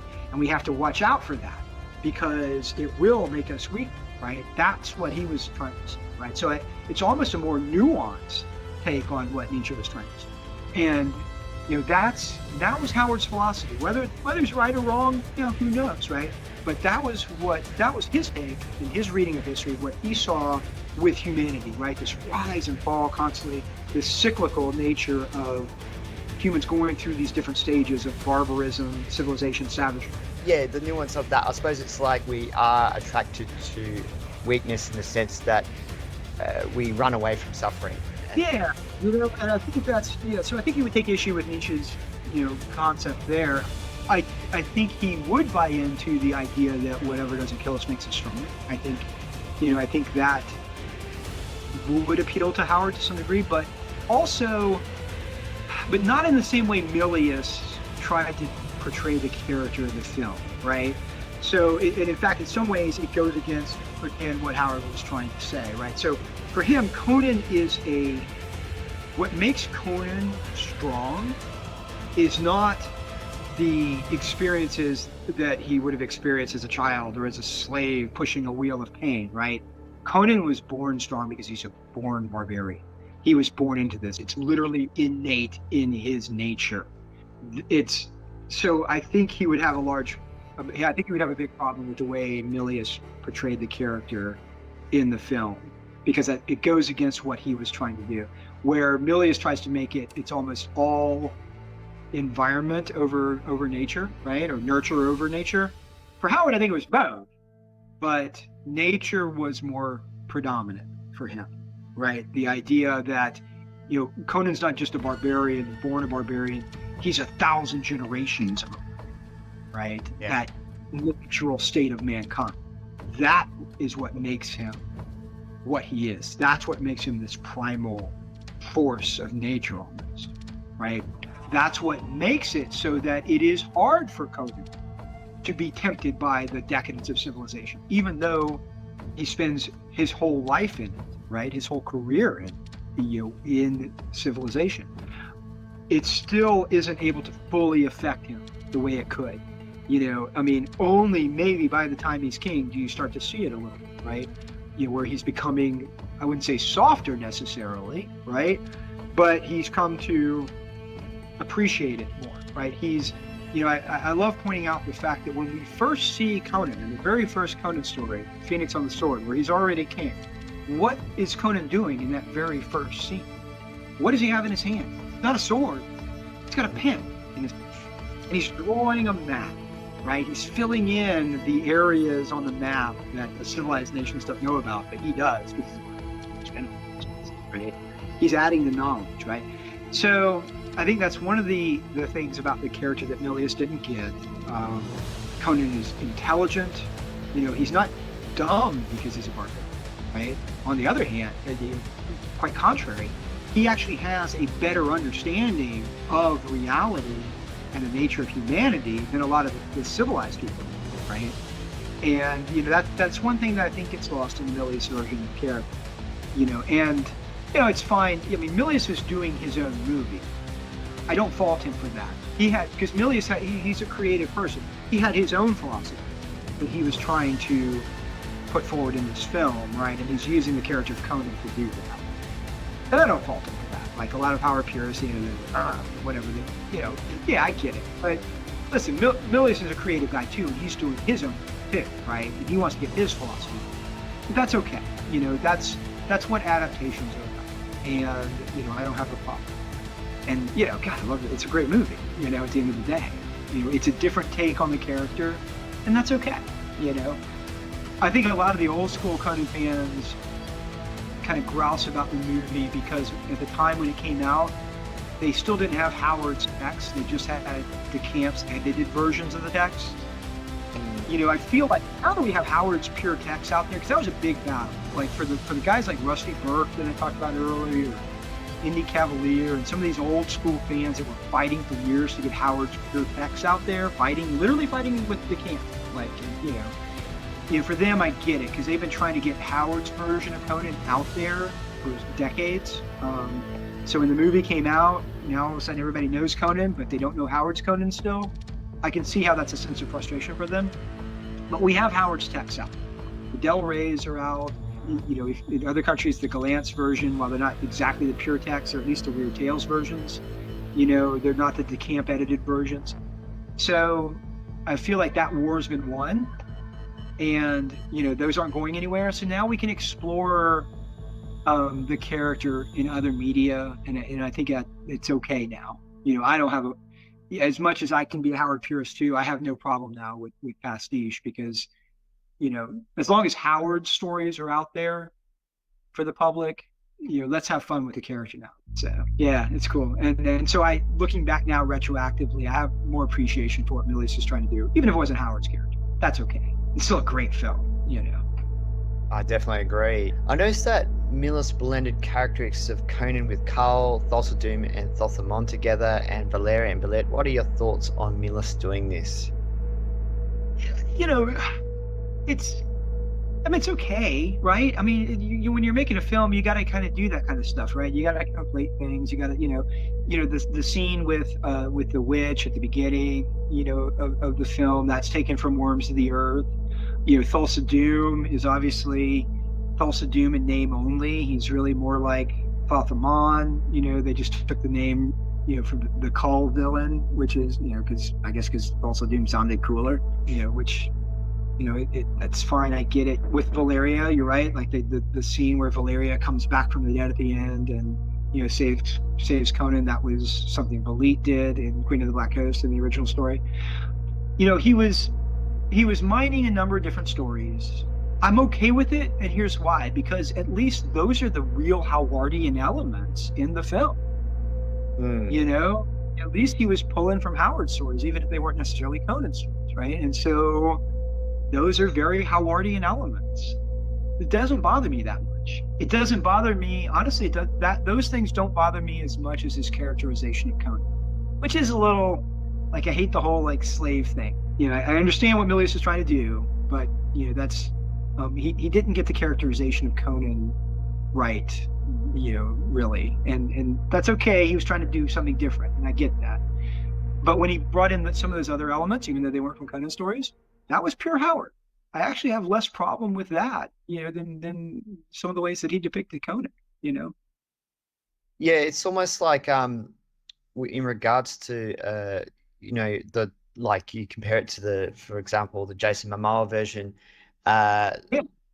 Conan as a boy, for example, he sort of reminds me a bit of like Cahul and the Hounds of Ulster, a child prodigy who could just slay grown picks and everything like that. It's sort of like the Irish myth of Cahul and the Hound of Ulster, which has some similarities to Conan, I found, in the personality. That's my favorite part of the Momoa movie, actually, the 2011. I mean, yeah. I mean, in the stories we hear, like, Conan broke the neck of a bull when he was just a teenager and all of these things, right? So you get and Conan as a kid being able to do these things. It might be a good place to compare the 2011 Conan film, right? So in my opinion, I think Jason Momoa did an excellent job. I did have a little. I was kind of involved, behind. I wasn't officially involved in that, but at that point I was pretty heavily involved in fandom, and so I heard a lot of the behind the scenes stuff. I had an early version of the script leaked to me. I do know that Jason Momoa had copies of the Del Rey Conan stories and was on set reading them. He was reading the Howard stories. Momoa was. I have a feeling that he was the only one involved in the production that actually was. I think Momoa nailed the character, the mirth, right? It's gigantic melancholy and gigantic mirth, right? He had that. I think he portrayed a great younger Conan. I think he had the character down. The problem with that film was, let's face it, it was a pretty weak script. I had an early iteration of the screenplay, and I was so excited because it got leaked to me, and I was all excited, and I read it, and I read the first page, and okay. And then the second page, and okay. And I'm reading this, and I'm like, Jesus, this is like the kind of shit I would come up with when I was like a 12-year-old dungeon master. This is not good. What the hell is this? Really? Like, I'm reading it, I'm like, wait, is it real? And, that was an early version, and, they did hire, I believe the technical term is a turd polisher, to come in and fix it up a little bit, and, fix it up a little bit. But, unfortunately, they were working with a pretty weak script. It's too bad because there was another competing version of the script that was based on A Witch Shall Be Born. It's actually based on one of the Robert E. Howard stories, an adaptation. And I had a copy of that as well, and it was pretty darn good. Unfortunately, the director that was hired for it was Brett Ratner, most famous for X-Men 3 and that debacle, who was brought on as the director first, and he picked that script. And then he promptly left to go do like the new Beverly Hills Cop movie. But at that point, it was too far along, and they stuck with that script. And they brought in Marcus Nispel, who on paper should have been really good. He's horror director. He's you would think he would have the right vibe for it. But he's already working with a bad script. Probably did the best he could, but it just unfortunately. It didn't work out. So with the two Conan movies, you've got, this is my opinion, you've got a great movie in the Milius movie, but maybe not the best depiction of Conan. With the Momoa movie, you've got a great depiction of Conan, but the movie, pretty damn. So it's a shame that you couldn't get both, right? But listen, never say never. I know that there have been efforts underway to try and get Conan back on the screen ever since the 2011 when, I'm well aware of several attempts. I've been behind the scenes on a few things that, I still can't talk about, even some of the ones that didn't come to fruition, unfortunately, which is a shame because there was one project in particular that would have been outstanding, but it unfortunately didn't come to fruition. But there's always efforts underway. That's always the goal, is to get a new film, a new streaming series, and I know that, Heroic Signatures is working hard behind the scenes to make that happen. Fingers crossed. I know some of the things that they have in mind, and I think if things come to fruition, they're going to be spectacular. Obviously, I can't, speak about it. I wouldn't want to anyway, because I wouldn't want to jinx it. I've seen too many projects, like really good ones, almost come to fruition and then just not make it, and it sucks, right? So I've learned to not get my hopes up, because it's tough. It's tough getting anything made in Hollywood, and I think fans need to understand that it's hard. I do know that Fred Malmberg, and I know people give him a lot of heat sometimes. Some of the fans do, but I've known Fred for many years, and he loves his character. A lot of people don't know he did the He published the first Swedish version of the Conan stories back in the 80s when he was young. You know, he's been a fan for many, many years, and he gets it. He understands the character, and he's navigating a very tricky world in Hollywood. In trying to do the best he can. It's hard. It's hard to get anything made in this day and age. And but the franchise is in good hands. It's in really good hands with Heroic Signatures. This is me as a fan saying this. A fan with some insight, on some of the behind the scenes stuff. I'm very hopeful that some of the projects that are potentially in the works come to fruition, because it's going to be cool. It's going to be very cool. Let's just say I need to get my Howard world building book out, so it'll be out there on the shelves, in time with some of the big projects that are in the hopper. I can't wait to read that book. That'd be amazing. Yeah, because I find the whole Hyborian age really fascinating. I want to know everything. Like when I was a teenager, everything was Tolkien back then, but now I'm sort of like want to delve more into this Hyborian age. So I'm hanging out for this book. The book that I'm sort of looking at is the book by Tom Shippey, The Road to Middle-earth.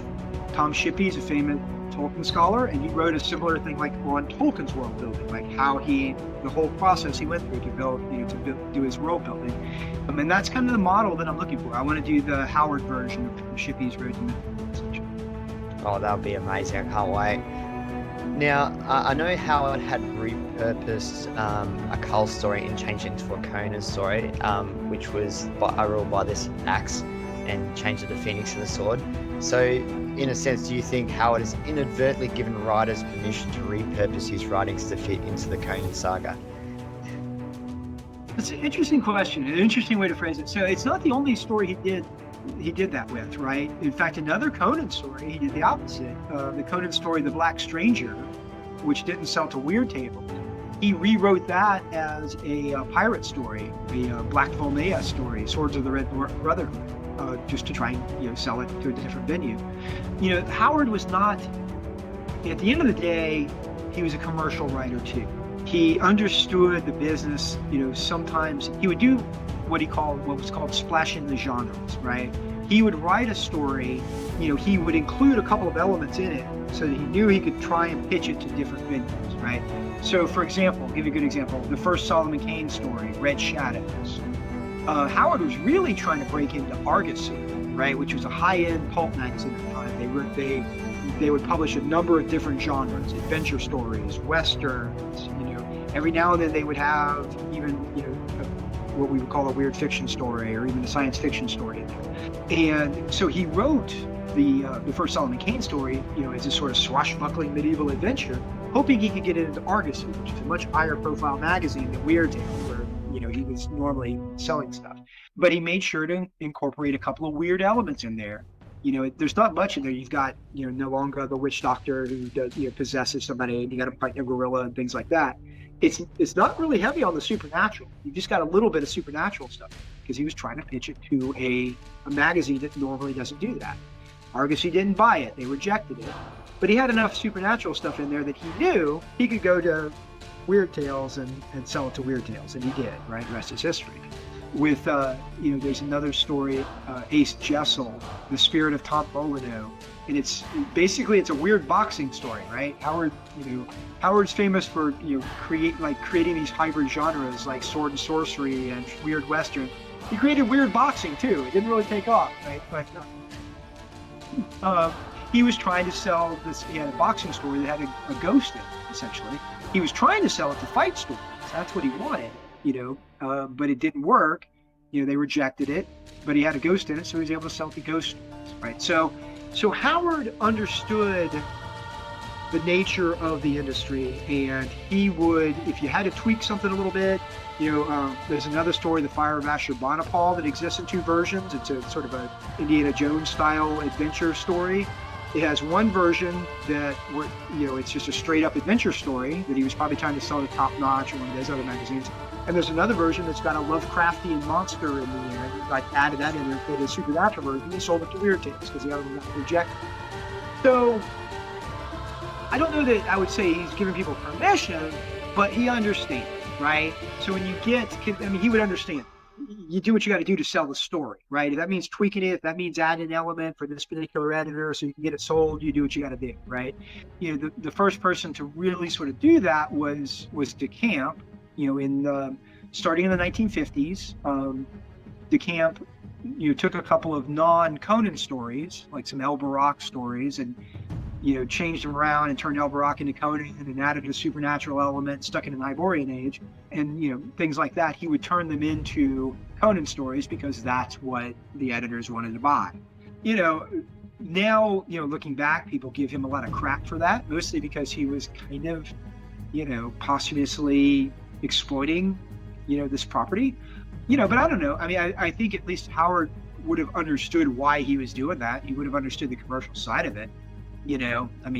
Howard was a pragmatist, if nothing else. He was a professional writer who was trying to make a living. And that said, I don't know that he would appreciate other people exploiting his stuff in the same way. He himself, was happy to do it, exploiting his own material. So I don't know, yes and no. I mean, it's hard to get in his mind, I think it's a little bit crass for people, later writers, to do that with somebody with a writer who's dead, who kind of exploit their work that way. August Derleth did similar stuff with some of Lovecraft's stories, and it's a little crass to do that, in my opinion. But yeah, Howard himself did it with his own stories, but I think that's a little different. At the end of the day, they were his stories, do what he wanted. And I did notice in the commentary of the original Conan movie, Milius tells Arnold that the warrior king upon the throne in the antediluvian crypt is Kull, and is implied that Conan could be the reincarnation of the Atlantean king of Valusia. Through the ritual of taking the sword, is there any evidence in Howard's writings that Conan is descended from Kull, and could he be a reincarnation of him? And does this apply to other Howard characters, including Cormac McArt and Steve Costigan? Requires a complicated answer. So, sort of yes, although not explicitly. So in the Howard verse, right? We talked about this earlier, how he's got this long, continuity of history, and he's really tracing. This is his anthropological world building. He's tracing these races through time, right? Well, one of these races he traces is the Atlanteans, right? So the Atlanteans of Kull's time, after the Great Cataclysm, some of the ones that survive and make it to the mainland, they, basically fall back into savagery, right? Become cavemen. We talked about that. Then they ultimately start rising back up again to barbarism, and they become the Sumerian, right? So, at least in Howard's universe, the Sumerians are descended from the Atlanteans, of which Kull was, right? While Howard never explicitly says that Conan is a descendant of Kull, his people are descendants of Kull's people. So it's not impossible, right? Now you talk about reincarnation. So Howard incorporated what we would now call reincarnation into a number of his stories. Howard, it's a little kind of oversimplifying a little bit when we talk about that. Howard got this concept of reincarnation from Jack London, who's most famous for writing Call of the Wild and White Fang, right? But London was one of Howard's favorite writers. He loved Jack London. And London actually wrote a lot of sort of early science fiction stories. And one of them was a story called The Star Rover. And it's a story of a man who is imprisoned in San Quentin in solitary confinement in a straitjacket. So the concept is he's completely immobile, sensory deprivation, right? And yet, because of this, he's able to, his mind though, although his body is trapped and immobile and can't move, his mind is able to explore time and explore his past lives. But what he's really doing, and this is what Howard does too, is something more like racial memory. So while these characters, and Howard writes a number of characters, James Allison is probably the best known, that experience things similar to this character in this Jack London novel, where they're remembering past lives. They're remembering past lives, not just of themselves, but of their ancestors. So it's more simple than just, or it's more complex than just reincarnation, right? It's more like a racial memory idea. And so Howard explored this theme in his works as well. The James Allison stories are the best known example of that. James Allison is a character who is he's a Texan living in the 1930s, right? A contemporary, a modern character, right? When Howard's writing, and he has physical disabilities. So it's the same idea. While his physical body is immobile, right? His mind and his soul is able to explore his past lives. But all of his past lives are of ancestors, right? That were all great warriors in the past, right? Usually Indo-European, right? And in fact, most of the stories, it's really fascinating, most of his past lives take place at the end of the Hyborian age. Those James Allison reincarnation stories are actually Hyborian age stories. They take place at the end of the Hyborian age and in the immediate aftermath as the Hyborian civilization is collapsing. Marchers of Valhalla is one of them. Valley of the Worm is one that was actually published in Weird Tales, and the main character is actually one of the Aesir, right? Who, the Aesir from the Hyborian age. Except this is at the end of the Hyborian age, and it's after the Hyborian kingdoms have collapsed, and the Aesir are now doing this migration across, the continent, and it takes place during that period. And so it's almost a post-apocalyptic story, except it's in the ruins of the Hyborian age, which makes it really fascinating, right? It's really kind of an interesting story.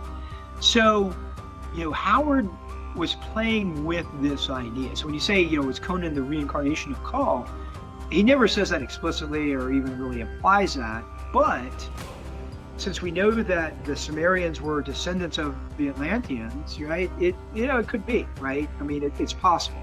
It wouldn't be inconsistent with Howard's philosophy and his ideas about reincarnation and those kinds of things that he incorporated into his stories. A number of people have played with this idea over the years. In some of the comics, they've implied that Conan was a descendant of Kull. Milius, obviously did it with the movie. So people have implied this before and played with this idea in pastiche. Howard never explicitly said it, but it's not inconsistent with the world that he created. It's not that crazy. Let's put it that way. It wouldn't be entirely inconsistent. I think Howard would kind of smile at the idea. It's the kind of thing he would do. Let's put it that way. Even though he didn't actually do it explicitly. And, most of his characters, they have connections. They're all connected this way to some degree or another. You mentioned, Cormac McCart, Bran McMorn, obviously, is another one who is the king of the Picts during Roman times, is explicitly said to be a descendant of Brule, the spear slayer, the Pict, who was Kull's, friend and companion in the Thurian age. So in that case, Howard very explicitly makes one of his later characters an actual descendant of one of the characters from the Thurian, right? So yeah, it's not that crazy that maybe Conan could be as well. So I read that Kull's character is based upon a theory that he came across that the Atlanteans of the Cro-Magnon hominid. What are your thoughts about that? Well, that's very true. So I mentioned, Howard was very much into a lot of what we would call, alternative history or pseudo-archaeology today, right? The kind of stuff that you see Graham Hancock, his books kind of talk about. Howard was a big fan of that stuff and the writers that were writing about these things in his day. One of the writers that he seemed to really, sometimes he read a lot of things, on Atlantis and Lemuria, like from the Theosophists that were much more fantastic. And he didn't really buy that, but he realized it was great material for fiction, and so he would mine it. One of the writers that he does seem to have maybe actually bought into their idea was a guy named Lewis Spence. Spence was a Scottish mythologist. He was very much a legitimate scholar, but he started writing about Atlantis, and he was in some ways trying to do a more realistic take on Atlantis than some of the Theosophists and occult writers, what we would today call like New Age writers, on Atlantis. His idea was that Atlantis was a continent in the Atlantic, and that the Atlantean civilization was really a Stone Age civilization. And in his day, it seemed like Cro-Magnon man. Today, that term's a little archaic. Today we call them European early modern humans, right? But the Cro-Magnon, they're fully human, but they were the humans that existed in Europe in the late Paleolithic, right up until the end of the Ice Age. in Spence's day, it looked like they sort of appeared out of nowhere, right? We didn't have as much knowledge in his time. We hadn't had as many discoveries of Cro-Magnon, examples of Cro-Magnon man. And it looked like they first appeared in Spain and Western France. That's where all the sites were. And it seemed like they appeared out of nowhere. So he had this idea that Cro-Magnon man, maybe they actually came from this sunken continent in the Atlantic. And Atlantis wasn't this advanced civilization, but it was, we're seeing it, they were prehistoric, right? It was just a prehistoric migration of people, from the sinking continent. And that they were basically, so it's basically Atlantean cavemen, right? It's the idea. Howard seemed to like this idea. And so he picked it up in his stories. We have a letter that he wrote to one of his friends where he talks about this. And he talks about being skeptical of, the occultist version of Atlantis and a high civilization. He's like, but this Cro-Magnon idea, that's actually kind of interesting. That's a little bit more realistic, Today we have a lot more discoveries of Cro-Magnon man in the Middle East and stuff. We know where, they've migrated from, whatever. But, Spence in his day, they didn't have as much knowledge about it. And it seemed, plausible. So Howard liked this idea and he played with it. Some of his earliest stories, his first professional story was actually a story about a Cro-Magnon protagonist. He wrote a caveman story called Spear and Fang. And the story is basically a Cro-Magnon guy fighting Neanderthals, and he played with that. He started writing a series of caveman stories and poems about a character named Amra of the Ta'an. Amra was this Cro-Magnon. Now, obviously later, Amra becomes like a nickname for Conan, years later, right? Early on, Amra was this early character that Howard developed that was this Cro-Magnon guy, right? And so he starts writing this one Amra story in 1926, and he has a side character in there called Kull. And here's another Cro-Magnon. And in this story, and they're Atlantean, and this is sort of the first, he's playing with this idea of Cro-Magnon Atlanteans that he got from Lewis Spence. And in this story, it starts as an Amra story, but this character Kull, as you're reading it, he starts just taking over the narrative, and he becomes the main, protagonist in the story. And it was later published as Exile in Atlantis, years later. Now it was untitled. Howard basically, he abandoned it because I guess he realized, like, hey, this Kull character, I could do something with this. So he stopped this, Cro-Magnon Atlantean Kull story, and he immediately turned to writing another story with Kull where he's already a king of an advanced civilization on the mainland, and that's the Shadow Kingdom, and it becomes the first Kull story. But what you see in the Kull stories, right, is that he takes these two versions of Atlantis that were popular at the time. The Theosophy, occult, New Agey version of Atlantis, where it's this advanced civilization. He takes that, instead of making that Atlantis, he just moves it to the mainland. That becomes Volusia, and the advanced civilizations of Kull's time. And he makes Atlantis and Lemuria and the Picts, he makes them Stone Age barbarians. He makes the Atlanteans Cro-Magnons. So he takes these two versions of Atlantis and he incorporates them into the Kull stories, right?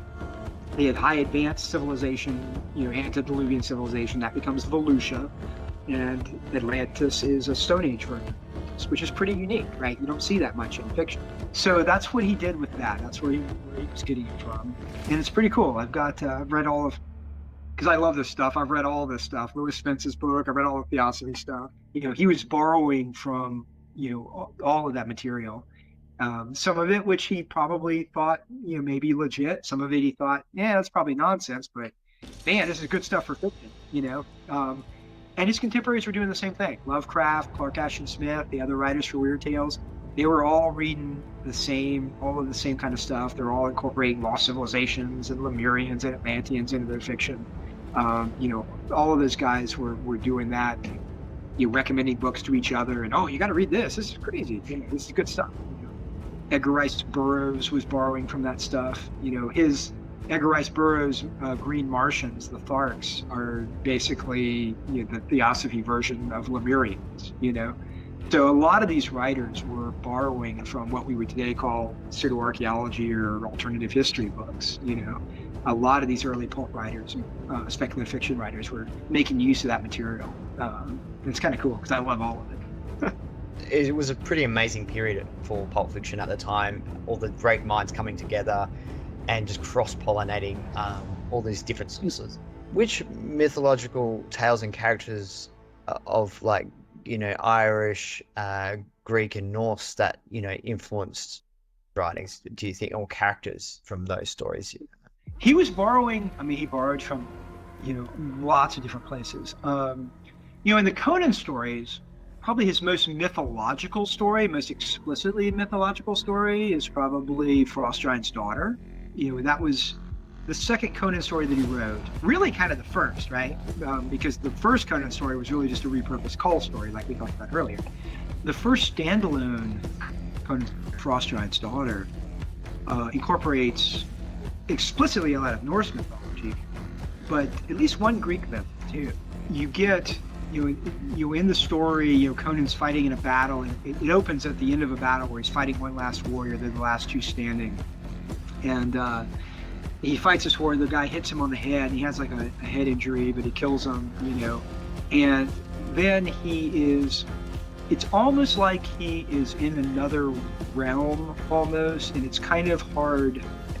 You don't know if it's real or not, right? But he encounters, this sort of the daughter of the frost giant, Ymir, Atli. There's even iconography of he talks about the northern lights in the sky.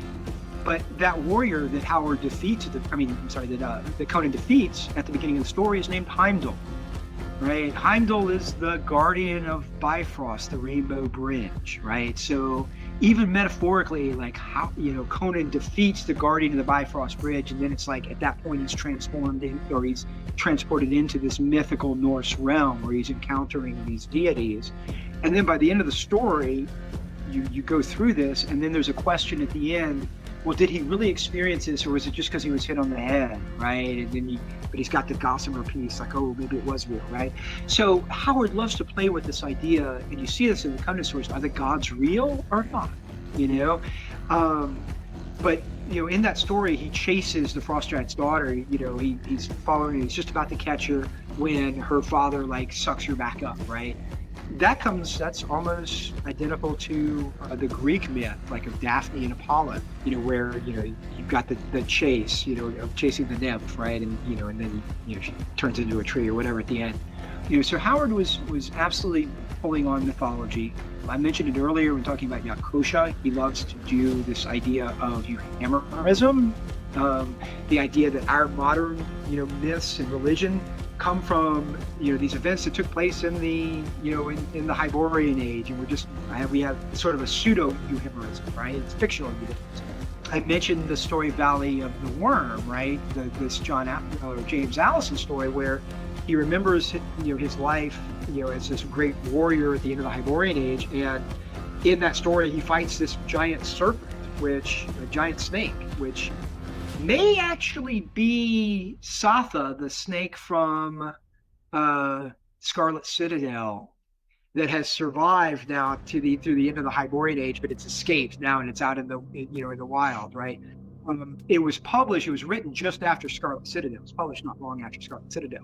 So to the readers of Weird Tales, they might have seen that. But in the beginning of that story, he talks about this protagonist as being this is the origin of all of the great dragon slayer myths of Indo-European mythology, is this fight between Niord, the protagonist, this ancient warrior, and this giant serpent.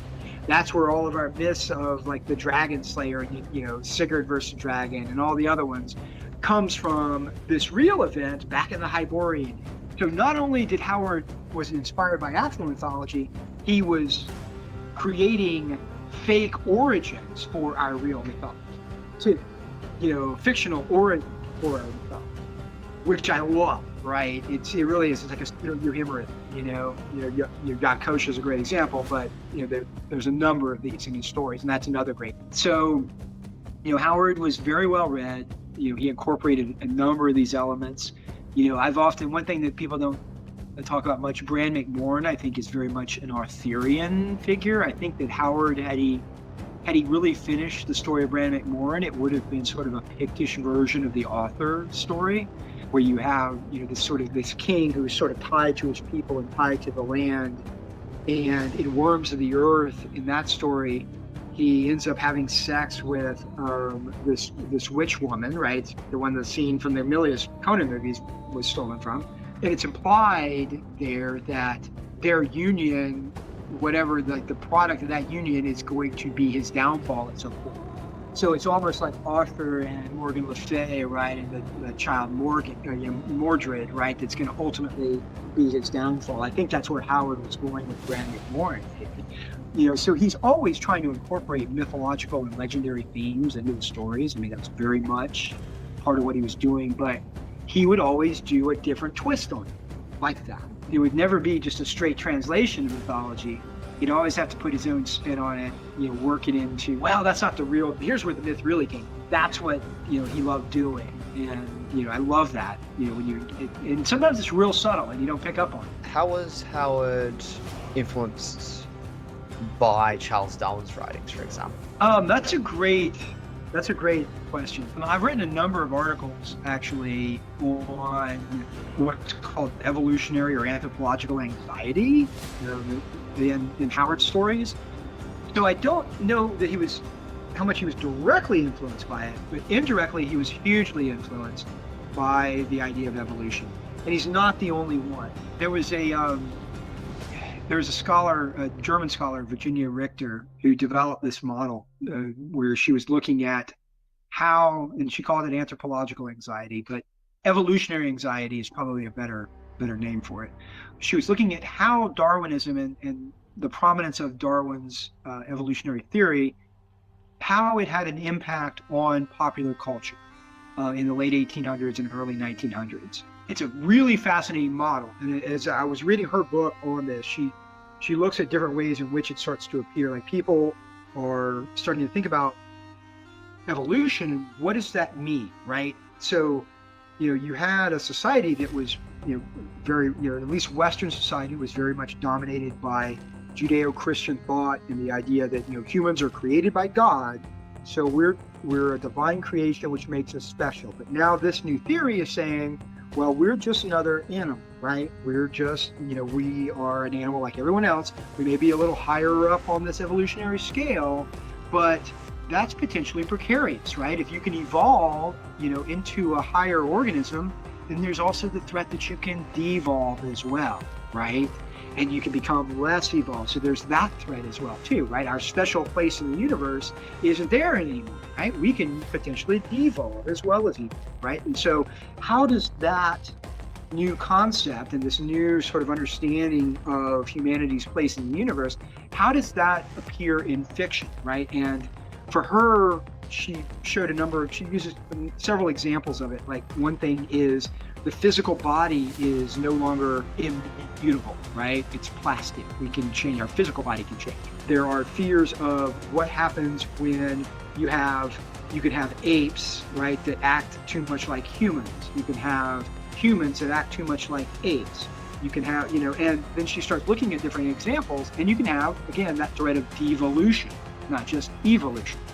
So she looks at things like Tarzan of the Apes, right? What a great example, of somebody exploring what does this mean if you take somebody, and you have them raised by apes, and how does that, you've got, that, she kind of breaks that down, looking at Burroughs, looking at things like H.G. Wells and The Time Machine, the Morlocks, where you have humans that devolve. So one of the things I started doing was like, well, yeah, this is Howard's fiction is full of this stuff. And so I started looking at how that appears in his fiction. We talked about Worms of the Earth and, these like this race of pygmies that go underground and they devolve into these reptilian creatures, right? That's a great example. We see different hominids and, appearing in Howard's stories all the time. He was playing with a number of them. Thack in Rogues of the House is a great example. We tend to, where you have, this, the sort of the fear here, and what makes it weird and creepy is you have this ape man who's acting too human, blurring those lines between animal and man, right? And that's what makes him creepy. One of my big pet peeves is the way Thack is often depicted in art. If you read Howard's description, he's supposed to be an ape man. He's supposed to be a hominid, right? he's often depicted in art as just a giant gorilla, right? Like Gorilla Grodd with a red cape on, and everybody does it. Frazetta did it. Barry Windsor Smith did it. They just do him as a giant gorilla. He really, I believe, actually is supposed to be a Neanderthal. I referenced that story Spear and Fang earlier. That's like a Cro-Magnon versus a Neanderthal. If you read the description, Howard's description of Neanderthal in that story, it reads exactly like his description of Thok, 6-7 years later when he's writing Rogues in the House. The difference is in Howard's day, people thought Neanderthals were more ape-like than we know them to be today. Basically, it was based on his 1920s, 1930s idea of what a Neanderthal looked like, which is a lot more ape. So Howard was absolutely fascinated by evolution. He incorporated these ideas in his fiction from the very beginning. Like I said, you've got hominids appearing in his fiction all along. You have the Chakan that appears in Wolves Beyond the Border, one of his fragments, that takes place in the Hyborian age. You've got in the Servants of Bit Yakun, right? You've got hominids appearing there, right? So he was absolutely enthralled by the idea of evolution. And what does that mean? What does it mean for humans? He's often talking about pre-human races and people devolving and evolving. Here's a great example of Howard playing with the devolution idea, right? Which we see that in the Hyborian age, people evolving and devolving. In Queen of the Black Coast, right, we have this winged ape man, right, that ultimately, kills Belit and all of that, right? In that story, he's got this pre-human race of winged humans that devolve into this winged ape man, right? It's not just a winged ape man. This is like he has this race of winged ones that appears throughout his fiction. It appears in one of the James Allison stories, Gardens of Fear, right? There's this pre-human winged race. It appears in his one sort of Sword and Planet story, Almuric, right? They seem to be this alien race of winged people. They appear in one of the Solomon Kane stories. It's the Arcana, right? These winged creatures, right? That are this ancient race of winged humanoids. Queen of the Black Coast, though, it's one of that race that's devolved now into a winged ape man, essentially, right? So Howard played with this idea all the time, right? What does it mean to be human anymore, right? With this new idea, there's always this threat. It's just like his cultural evolution idea. We can move up and down, like cultures can move up and down cyclically. Physically, we can do the same thing too. We can evolve into more advanced, entities, more advanced creatures, but we can also devolve. That threat is always there that we can devolve as well. And Howard plays with that anxiety of evolution, right? What are the implications of evolution? The darker side of evolution. How was Howard influenced by other pulp fiction writers of his generation and of writers that came before? He was heavily influenced. In fact, there's very little. I think there's very little of Howard's work, to be honest, that he created whole cloth. What he often does is he'll take something from another pulp writer or another fiction writer, and he'll take that seed of something that somebody else did and then twist it into his own way and put his own spin on it. We've talked about that a little bit. Often it's taken it to a darker place. But, some of the writers that influenced him the most, I mentioned Jack London was a huge influence. Alexander Dumas was one of his favorite writers as well. Kind of Monte Cristo and Three Musketeers, all the Musketeer stories. He read other pulps all the time. He was a big fan of Adventure magazine. That was a big one, but also Argosy, and we mentioned that one as well. Among pulp writers that were big influences, Talbot Mundy was a huge one. Harold Lamb was another writer who wrote a lot of historical fiction that was a big influence on him. Talbot Mundy wrote, he's probably best known for King of the Khyber Rifles, but he was a regular writer for Adventure. He wrote a series of novels about a character named Jim Graham, who was this adventurer, American adventurer in the East. Very much a prototype for Howard's character El Barak. You see, there's another character, Yasmina, that appears in a lot of Talbot Mundy's stories, including King of the Khyber Rifles. That's the name, Howard borrowed Yasmina. Yasmina appears in the Conan story, People of the Black Circle. There's a Yasmela, right? There's several different variations on that name. He loved that character of Talbot Mundy's, a sort of femme fatale character that Talbot Mundy came up with. Harold Lamb wrote a number of Cossack stories and Viking stories, things like that. And you see that in a lot of the different Conan stories, where he's a Cossack, leader of the Cossacks and the brigands. A lot of those are very heavily influenced by Harold Lamb. Those were a couple of his bigger influences from the pulps. Lovecraft was a huge influence. I mean, he really was, especially, even before they started corresponding. Howard was already a big fan of his work and was starting to, once they started corresponding, he then explicitly started incorporating Lovecraftian elements into his stories. The two of them, it's amazing reading their correspondence. If you're I would probably only recommend it for really hardcore fans of both writers, but if you are a hardcore fan, there's a 2-volume collection that Hippocampus Press put out of their correspondence back and forth of all the surviving letters, and it's a fascinating read seeing these two giants of weird fiction, bouncing ideas off of each other, and then you can see right away in their letters that instantly both of them will then have stories that'll come out right after that they were pulling elements from their conversations and they're turning them into stories right away. So, Lovecraft was certainly a big influence. They influenced each other, 100%. Lovecraft was a major influence. But, as far as regular writers, Howard was very well read, especially for someone who was in an area where it was hard to get books. We've got in his letters where he's ordering books through the mail, he's trading them with his friends, and they're buying and selling books from each other. They read one and they pass it off each other. Because it was the only way they could get them. It was hard to get books. Some of his historical nonfiction influences, the Rusty Burke was probably one of them. There are several scholars that did this. Rusty Burke was probably the last to really kind of finish this. But there's you can find it online. It's the REH bookshelf, and that was recreating all of the books that Howard read. And for Howard scholars, people like me, that's just been. He's just a treasure trove, going back and reading the books that Howard read and tracking them down. For my purposes, I already mentioned Lewis Spence, some of the theosophy writers that he probably read, William Scott Elliott, who did the story of Atlantis and Lemuria, which had these great maps of Atlantis and Lemuria that I think probably influenced his Hyborian Age map. H.G. Wells wrote a nonfiction 4-volume set called The Outline of History. It was sort of a popular history. That was a big influence on Howard. He borrowed from that quite a bit, including some of the Hyborian Age stuff he got from Wells. There's his picks come from a history book called the Romance of Early British Life. It was basically a British schoolboy's textbook that he found in this library in New Orleans when he was a teenager, and it started talking about the Picts, and that's what started his fascination with the Picts. That's a book that's a heavy influence. And when you go back and read a lot of these, his sources, you start to realize just where he was pulling stuff from. Burroughs was a big influence on Howard. He had all of the early Tarzan, John Carter, books up through the early 20s. So he was reading them, and then it kind of stops. So he was reading Burroughs all through his teen years. So certainly that was a big influence.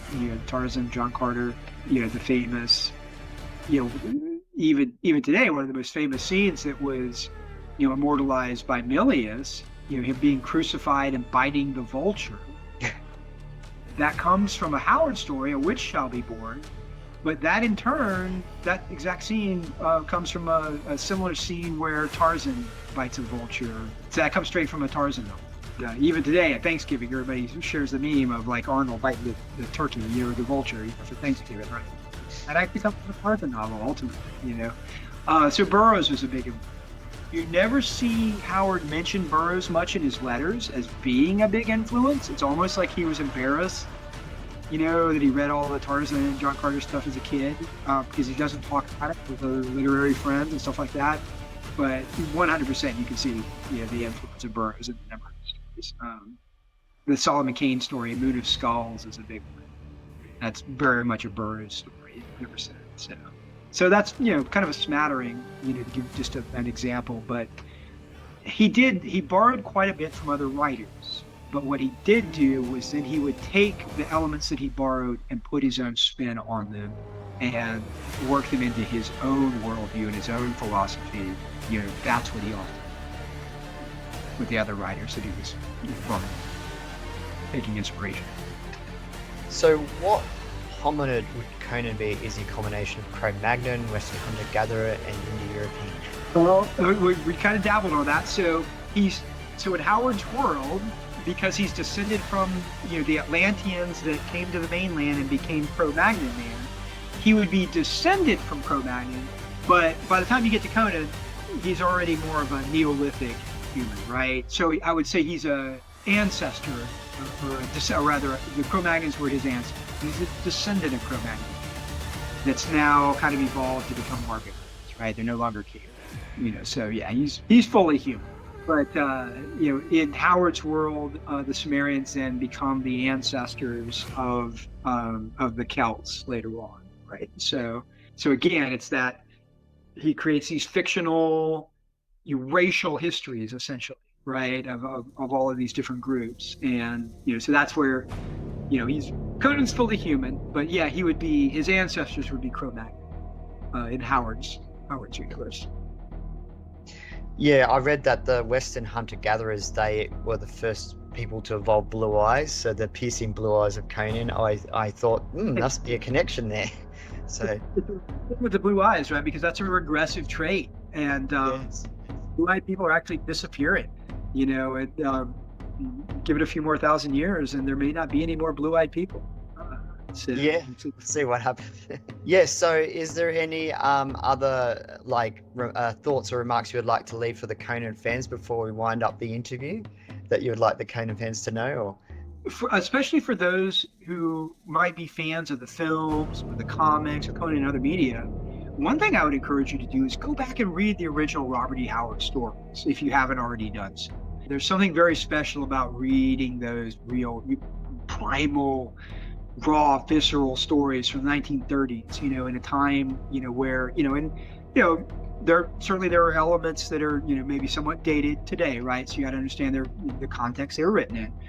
It's fascinating to read, and I'll say this too, even for those older fans that may have only grown up reading the Lancers or the Ace paperbacks that were heavily edited by DeCamp and Lynn Carter, I would encourage you to go back and read the original pure Howard text now that we have them out there. So in the United States, the version to get would be the Del Rey's. I know there's other translations. In Australia, I'm not sure what the version is. Maybe there's at least the Gallant's versions with the UK that are the Weird Tales versions. I'd also encourage you read them in the order that he wrote them, not necessarily in the Conan's career chronology order as well. It's fascinating to read those original stories as Howard wrote them and see how he evolved as a writer and how the character evolves through time. And you'll see things like he'll have a throwaway line in one story, like Scarlet Citadel, where Conan's king.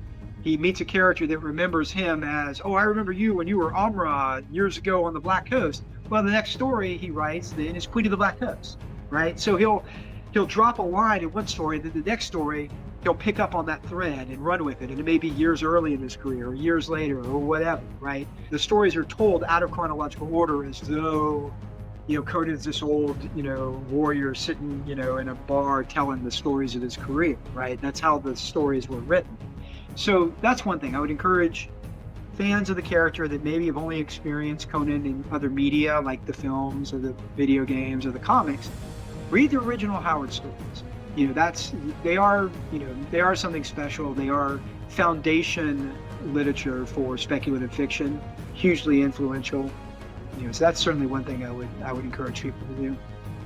Here's another thing: if you're a true fan, you got to make the pilgrimage to Howard Days. I want to get there. Yeah, it's not like any other con where you fly in, you go to the con or whatever. It's hard to get to. It's in the middle of nowhere. You got to fly into Dallas, drive 2 hours in the middle of nowhere in Texas, and and it's not like any other con. It's more like a retreat. You go there, and you're all trapped together in the middle of nowhere in Texas for the weekend, right? You, the guests, everybody hanging out, drinking at the pavilion, swapping lives, having a good time, doing panels, meeting hardcore fans that that were hardcore enough to make that same pilgrimage you just did. It's not easy to do because everybody's there. They had to bust their ass to get there, and it's not easy. but I highly recommend it. If you're a fan of Conan, if you're a fan of Robert E. Howard, make it to Howard Games. Do yourself a favor, make that pilgrimage at least one time. Make your Hajj, to cross planes. Highly recommend that. Conan Mecca. I love it. 100%. Yeah. Just for all the viewers out there, don't forget to like and subscribe if you want to support this channel. And I just want to thank you again, Jeffrey Shanks, for coming onto the show. It's been a real pleasure to pick your brain and your amazing knowledge of Howard's writing, his legacy, and the Conan stories, and the historical and anthropological scholarly work behind Howard's own writings, and also the mythology as well. And for all those watching, if you have any questions that could come up in a future interview, in the future down the track, we might do another one with Jeffrey. Feel free to add it in the comments below, and I'll take note of those questions and for next time. And thank you all for watching, and thank you, Jeffrey. It's a real pleasure. And yes, and stay strong, stay swole, and keep reading those Conan stories and comics, and we will speak to you all very soon. Thank you again. It's been a pleasure. So for all you viewers out there that wish to keep up to date with Jeffrey Shanks' activities, you can find him on Facebook, Instagram, YouTube, Twitter, and at www.anageundreamedof.com.